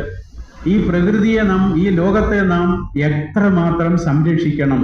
നമ്മുടെ ജീവിതത്തെ നാം രൂപപ്പെടുത്തുന്നത് അത്തരത്തിൽ ആയിരിക്കണം. അവനിവനെന്നറിയുന്നതൊക്കെ ഓർത്താൽ അവനിലാദിമമായൊരാത്മരൂപം. അതുകൊണ്ട് അവനവൻ ആത്മസുഖത്തിനാചരിക്കുന്നവ. ഏതൊരു മനുഷ്യനും അവന്റെ സുഖത്തിന് വേണ്ടി ചെയ്യുന്ന ഏത് കാര്യവും ഈ പ്രപഞ്ചത്തിലുള്ള ഈ ലോകത്തുള്ള സർവ്വതിനും സുഖം പ്രദാനം ചെയ്യുന്ന തരത്തിലുള്ളതാണെങ്കിൽ അങ്ങനെ ആയിരിക്കണം. അതുകൊണ്ടാണ് നമ്മോടൊപ്പമുള്ള നമ്മോടൊപ്പമുള്ളതെന്നുള്ളത് നമ്മൾ ചിന്തിക്കുന്ന ഏത് തരത്തിലാണോ ആ തരത്തിൽ നിന്നുകൊണ്ട് നമുക്ക് അത് ചെയ്യാം. ഗുരുവിനെ പോലെ ചിന്തിക്കുന്നുണ്ടെങ്കിൽ ഈ ലോകത്തുള്ള ഒരു ജീവിയെ പോലും അത് അസ്വാരസ്യത്തിലേക്ക് കൊണ്ടുപോകരുത് എന്ന തരത്തിലുള്ള ജീവിത ശൈലിയാണ് ഇവിടെ ഗുരു പറയുന്നത്.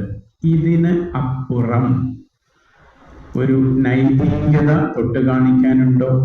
അപ്പൊ നമ്മുടെ മക്കൾ നമ്മളോട് ചോദിക്കുകയാണ്, 8 വയസ്സുള്ള കുട്ടി സ്കൂളിൽ നിന്ന് ടീച്ചർ പറഞ്ഞു നീ നല്ല കുട്ടിയായിരിക്കണം. അമ്മയെ ഞാൻ നല്ല കുട്ടിയാകുന്നത് എങ്ങനെയാണ്? അപ്പൊ അമ്മ പറയും എല്ലാ ദിവസവും കുളിക്കണം, നാമം ജപിക്കണം, അത് ചെയ്യണം, ഇതൊക്കെ പറയും. ഇതെല്ലാം കുട്ടി കണ്ടുകൊണ്ടിരിക്കുന്നതാണ്. അമ്മ എല്ലാ ദിവസവും കുളിക്കാറില്ല, അമ്മ എല്ലാ ദിവസവും നാമം ജപിക്കാറില്ല, അമ്മ എല്ലാ ദിവസവും നാമം ജപിക്കുന്നെങ്കിൽ എന്റെ തലേന്ന് ഇറങ്ങത്തില്ല. അപ്പൊ പിന്നെ അമ്മ നല്ലതല്ലല്ലോ, അപ്പൊ ഇതൊന്നും ചെയ്യുന്നതല്ലല്ലോ നല്ലത്, അല്ലേ? നമ്മൾ നാമം ജപിക്കുന്ന എപ്പോഴാണ്? 2 സീരിയലുകളുടെ ഇടയിൽ കിട്ടുന്ന പരസ്യത്തിന്റെ സന്ദർഭത്തിലാണ്. അപ്പൊ ഒരു സ്പീഡാണ്. അപ്പൊ കുട്ടിയും ഇങ്ങനെയാണ് വിചാരിച്ചിരിക്കുന്നത്. അപ്പൊ നല്ല കുട്ടിയാകണം എന്ന് പറയുമ്പോൾ അത് എല്ലാ കുട്ടികൾക്കും, ഈ കുട്ടി ചെന്ന് തൻ്റെ സ്കൂളിലുള്ള മറ്റൊരു കുട്ടിയോട് ഇങ്ങനെ ആകുന്നതാണ് നല്ലതെന്ന് പറയുമ്പോൾ ആ കുട്ടിക്കും ബോധ്യമാകണം അത് അങ്ങനെയാണെന്നുള്ളത്. ഇവിടെ പറഞ്ഞിരിക്കുന്ന മാനദണ്ഡം എന്താണ്? സദാചാരത്തിന് ഇതിനപ്പുറം നിരുപാധികമായ സ്വയം സിദ്ധമായ എല്ലാവർക്കും സ്വീകാര്യമായ ഒരു സദാചാര പദ്ധതി ലോകത്തിൽ ഒരു തത്വചിന്തകനും അവതരിപ്പിച്ചിട്ടില്ല. കാന്റും അരിസ്റ്റോട്ടിൽ ഉൾപ്പെടെയുള്ളവർ ഓരോ തത്വം അവതരിപ്പിച്ചിട്ടുണ്ട്. അതിനെല്ലാം സ്വാഭാവികത കാണാൻ കഴിയും. ഗുരു അവതരിപ്പിച്ച ഈ തത്വചിന്ത, ഈ ഒരു സദാചാര ചിന്ത, ഈ നൈതിക ശാസ്ത്രം എന്താണ് അതിന്റെ മാനദണ്ഡം? ഒരുവൻ അവന് വേണ്ടി ചെയ്യുന്ന നല്ല കാര്യം അവനോടൊപ്പമുള്ളവർക്ക് കൂടി നല്ലതായിരിക്കണം. അത്രയേ ഉള്ളൂ. എന്ത് സിമ്പിളാണ്. അപ്പൊ നമ്മൾ ഒരു വാക്ക് പറഞ്ഞാലും ഒരു നോട്ടം ചെയ്താലും അത് മറ്റൊരുവന് എന്താവാൻ പാടില്ല, ഡിസ്റ്റർബൻസ് ഉണ്ടാവാൻ പാടില്ല. ഇതിനപ്പുറം നമുക്കൊരു കുട്ടിക്ക് എന്താ പറഞ്ഞു കൊടുക്കാൻ പറ്റുന്നത്? മോളെ, നിന്റെ ഒരു പ്രവൃത്തിയും നിന്നോടൊപ്പമുള്ള ഒരു കുട്ടിക്ക് ദോഷമാകരുത്. അത് നമുക്ക് വിശദീകരിച്ചൊക്കെ കൊടുക്കാം. ഇത് ക്രിസ്ത്യാനിക്കും മുസ്ലാമിനും ഹിന്ദുവിനും പാഴ്സിക്കും ബൗദ്ധനും ലോകത്തുള്ള സർവ്വ മനുഷ്യനും ഏത് കാലത്തും ഒരു 2500 വർഷം കഴിയുമ്പോഴത്തേക്ക് ഈ ചിന്ത മാറും. ഇത് ശരിയല്ല, വേറൊരു ചിന്ത കൊണ്ടുവരണം എന്ന് പറയാൻ പറ്റുമോ? അന്നും ഇത് പ്രസക്തമാണ്. എന്ത്? എനിക്ക് വേണ്ടി ചെയ്യുന്ന നന്മ എന്നോടൊപ്പമുള്ളവർക്ക് കൂടി നന്മയുള്ളതായി മാറണം. ഇതാണ് നിരുപാധികവും അതുപോലെ തന്നെ സ്വയം സിദ്ധമാണിത്. ഇത് പ്രകൃതിയിൽ ഉണ്ടായിരിക്കുന്ന ഒരു നിയമമാണ്. എന്താണ്? എല്ലാവരും ഒന്നാണ് എന്നുള്ളത്. അല്ലേ? നമ്മൾ കണ്ടില്ലേ? അത് കണ്ടോ ഇല്ലയോ? 10 മുതൽ 20 വരെയുള്ള ശ്ലോകങ്ങളിൽ കണ്ടത് നമ്മൾ ഓരോരുത്തരും ഒരേ സത്യത്തിന്റെ കണ്ണിയാണെന്നാണ്. സൂത്രേ മണിഗണ ഇവ എന്നുകൊണ്ടാണ് നമ്മൾ പറഞ്ഞു വെച്ചത്. അങ്ങനെയുള്ള നമ്മൾ പിന്നെന്താണ്? വേറൊരു ചിന്തയുടെ ആവശ്യമില്ല. എല്ലാവരും ഒരേ സത്യം തന്നെയാണ്, ഒരേ ആത്മസ്വരൂപത്തിന്റെ അംശമാണ്. അങ്ങനെയാണെങ്കിൽ അവന്റെ നന്മ എന്റെ ഉത്തരവാദിത്വമാണ്, അവന്റെ സമാധാനം എന്റെ ഉത്തരവാദിത്വമാണ്. ഞാൻ എത്ര പേർക്ക് സമാധാനം കൊടുക്കുന്നു, അത്രയും സമാധാനം എന്നിലേക്ക് വന്നുകൊണ്ടിരിക്കും. എത്ര പേർക്ക് ഞാൻ അസമാധാനം കൊടുക്കുന്നു, അത്രയും അസമാധാനം നമ്മിലേക്ക് വന്നുകൊണ്ടിരിക്കും. ഒരു സംശയവും ഇതിനില്ല. അതുകൊണ്ട് എന്ത് ചെയ്യണം? ഞാൻ എൻ്റെ ചിന്തകളും എൻ്റെ വാക്കുകളും എൻ്റെ മനസ്സ വാച കർമ്മണ, എനിക്ക് വേണ്ടി ചെയ്യുന്ന നല്ല കാര്യം മറ്റുള്ളവർക്ക്, അതായത് എന്നോടൊപ്പമുള്ളവർ. ഞാൻ ഇവിടെ നിന്നൊരു കാര്യം ചെയ്യുമ്പോൾ പാകിസ്ഥാനിലുള്ള ഒരാളിന് നല്ലതാകണം എന്നൊക്കെ ചിന്തിക്കേണ്ട കാര്യമില്ല. എന്നോടൊപ്പം ഞാൻ ബസ്സിൽ യാത്ര ചെയ്യുമ്പോൾ എൻ്റെ ഒരു പ്രവൃത്തി ആ ബസ്സിൽ ഇരിക്കുന്നവർക്കൊക്കെ കുഴപ്പം ഇല്ലാത്തതായിരിക്കണം. ഞാൻ ട്രെയിനിൽ യാത്ര ചെയ്യുമ്പോൾ ഒരു മൊബൈൽ എടുത്ത് വെച്ചിട്ട് സർവ്വ പാട്ടും കേട്ടുകൊണ്ടിരുന്നു കഴിഞ്ഞാൽ ഇത് വലിയ അസ്വസ്ഥത ഉണ്ടാക്കുന്ന ഒരുപാട് ആൾക്കാരുണ്ട്. അതൊക്കെ ഞാൻ പരിഗണിക്കണം. ഞാനില്ലാത്ത ബഹളങ്ങളൊക്കെ വെക്കുമ്പം മറ്റൊരാളിന് എത്രമാത്രം ബുദ്ധിമുട്ടുണ്ടാകുന്നു എന്ന് ഞാൻ ചിന്തിക്കണം. അവനവനാത്മസുഖത്തിനാചരിക്കുന്നവ അവരന്നു സുഖത്തിനായി വരേണം. വ്യക്തം? സ്പഷ്ടമാണ്? ഇനി എന്തെങ്കിലും സംശയം നമുക്ക് ഈ 3 ശ്ലോകങ്ങളെ സംബന്ധിച്ചോ കഴിഞ്ഞ ശ്ലോകങ്ങളെ സംബന്ധിച്ചോ അവിടെ എഴുതി വെച്ചിരിക്കുന്നതിനൊന്നും സംശയമൊന്നുമില്ലല്ലോ. ആ നിരുപാധികമായ സത്യം എന്താണെന്ന് അറിഞ്ഞു കഴിയുമ്പോഴാണ് നമ്മൾ അവിടെ എഴുതി വെച്ചിരിക്കുന്ന അവനവനാത്മസുഖത്തിനാചരിക്കുന്നവ അവരെന്നെ സുഖത്തിനായി വരേണം എന്ന വസ്തുത നമ്മിൽ ഉറയ്ക്കുന്നത്. അതിനാണ് 10 മുതൽ 20 വരെയുള്ള ശ്ലോകങ്ങളിൽ കൂടി നമ്മളെ കൊണ്ടുപോയതും 21-ാം ശ്ലോകത്തിൽ അടിത്തറയിട്ട് 22-ാം ശ്ലോകത്തിൽ അത് ഉറപ്പിച്ചിട്ട് 23-ാം ശ്ലോകത്തിൽ നാം കൃപണനാണോ അതോ നീ പറഞ്ഞ മാതിരി എങ്ങനെ നമ്മൾക്ക് നാം ചെയ്യുന്ന നന്മയൊക്കെ മറ്റുള്ളവർക്ക് ഉപദ്രവത്തിനാകുന്നതാണോ എന്ന് സ്വയം പരിശോധിക്കാൻ പറഞ്ഞു.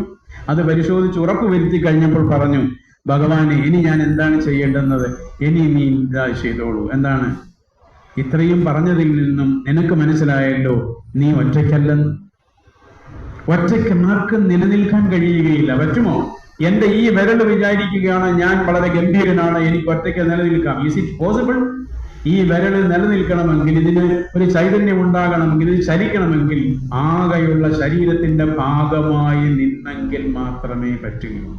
അതുപോലെ ആകെയുള്ള ഈ വിശ്വരൂപത്തിന്റെ ഒരു അംശമായി നിലനിൽക്കാതെ അതിൽ നിന്ന് മാറി നിന്ന അഹങ്കാരത്തോടുകൂടി ഞാനെല്ലാം സാധിച്ചു കളയും എന്ന് വിചാരിക്കുന്നെങ്കിൽ നാം ഒരുപാട് കഷ്ടതകൾ അനുഭവിക്കേണ്ടി. അവനവനാത്മസുഖത്തിനാചരിക്കുന്നവ അവരന്നു സുഖത്തിനായി വരേണം. എന്തുകൊണ്ട്? അവനിവനെന്നറിയുന്നതൊക്കെയോർത്താൽ അവനീലാദിമമായൊരാത്മരൂപം അതുകൊണ്ട് രണ്ടാമത്തെ. വ്യക്തമാണല്ലോ. ഇനി എന്തെങ്കിലും ഡൗട്ട് ഉണ്ടെങ്കിൽ ചോദിക്കാം.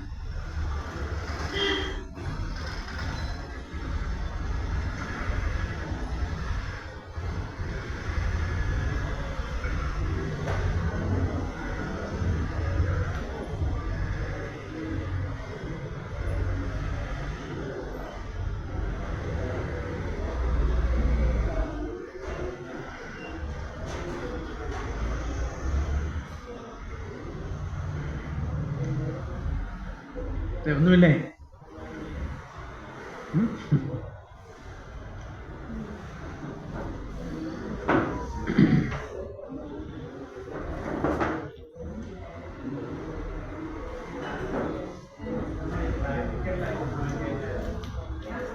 ഇതിനപ്പുറത്ത് എന്ത് പ്രാക്ടിക്കൽ?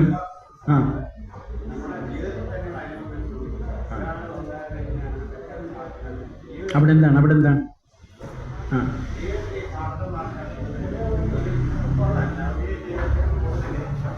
ജീവിതത്തിൽ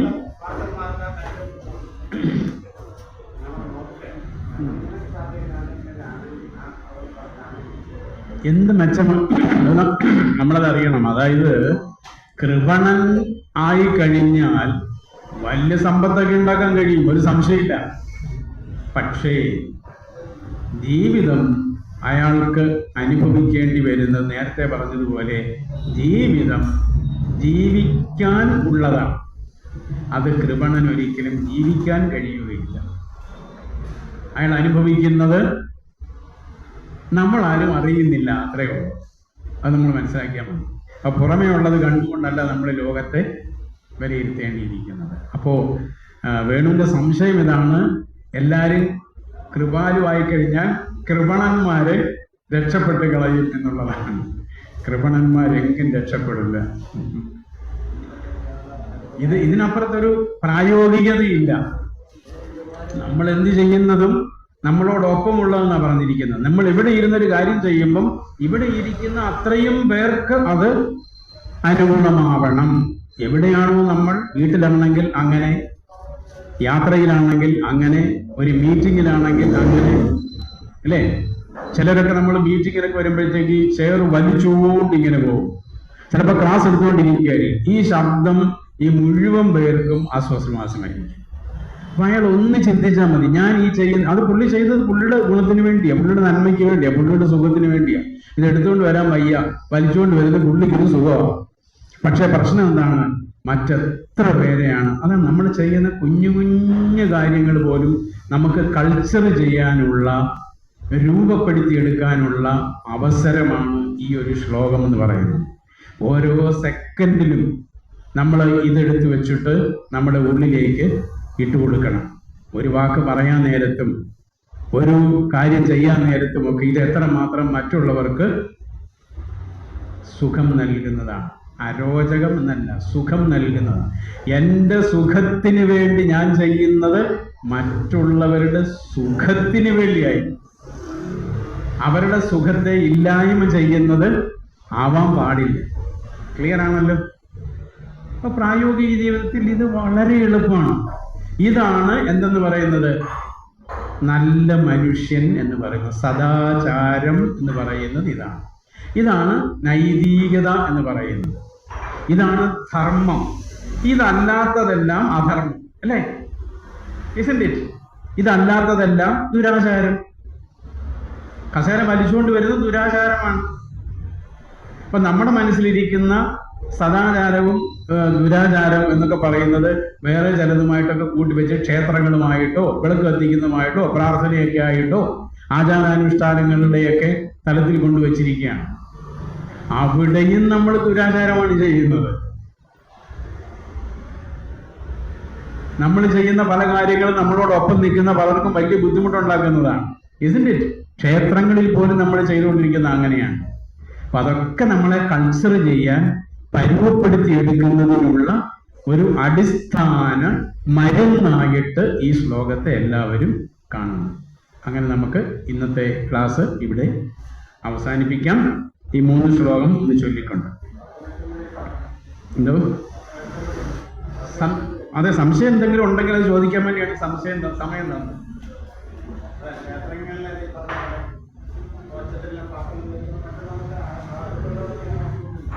തീർച്ചയായിട്ടും ഉണ്ട്, അത് അവർ പരിശോധിക്കേണ്ടതാണ്.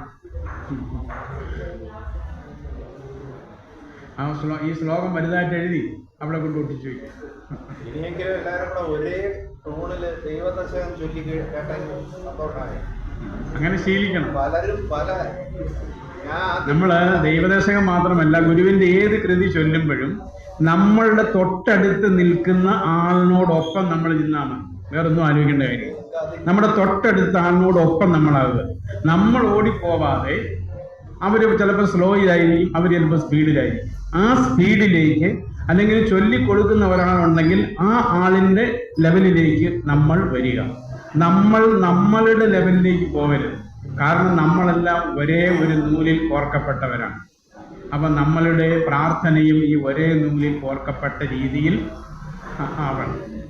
വലിയ അസ്വസ്ഥനാവണ്ട. അസ്വസ്ഥതയാണ്. കാരണം പലരുടെ സൗണ്ട് ചെവിയിൽ വീഴരുതെന്നാണ് പ്രാർത്ഥിക്കുന്നത്.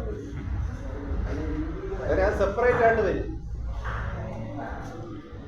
നമ്മളതിനെല്ലാം അവിടെ നമ്മൾ അസ്വസ്ഥനാകാൻ പോയി കഴിഞ്ഞാൽ നമ്മൾ ഉൾക്കൊള്ളുക മാത്രമേ നമുക്ക് അവിടെ മാർഗമുള്ളൂ. അസ്വസ്ഥനായത് കൊണ്ട് എന്തെങ്കിലും പ്രയോജനമുണ്ടോ? അതുമായിട്ട് ചേർന്ന് പോകാനേ അവിടെ സ്വീകരിക്കുക എന്നുള്ളതാണ്. What ever you resist it persist. നമ്മൾ എന്തിനെയാണോ റെസിസ്റ്റ് ചെയ്യുന്നത് അത് കൂടുതൽ കൂടുതൽ കൂടുതൽ നമ്മളെ അസ്വരസ്യത്തിലേക്ക് കൊണ്ടുപോകുന്നതാണ്.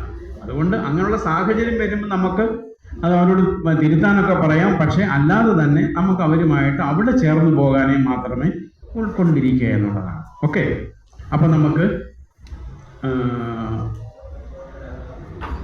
ശ്ലോകം വായിച്ചുകൊണ്ട് നിർത്താമല്ലോ. 22-ാം ശ്ലോകം കേട്ടെ.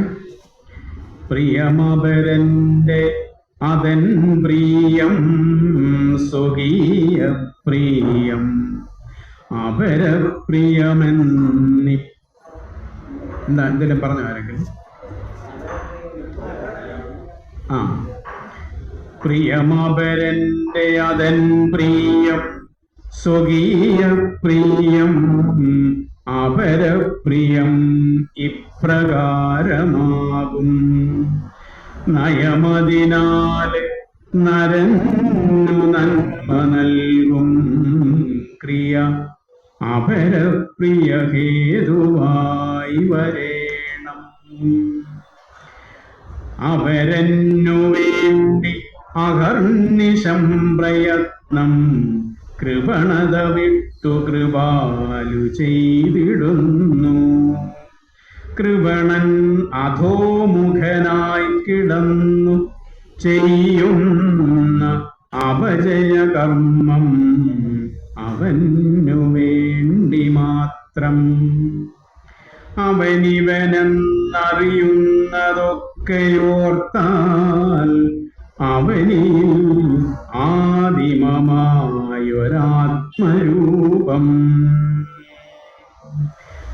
അവനവനാത്മസുഖത്തിനാചരിക്കുന്നവ അപരന്നു സുഖത്തിനായി വരേണം.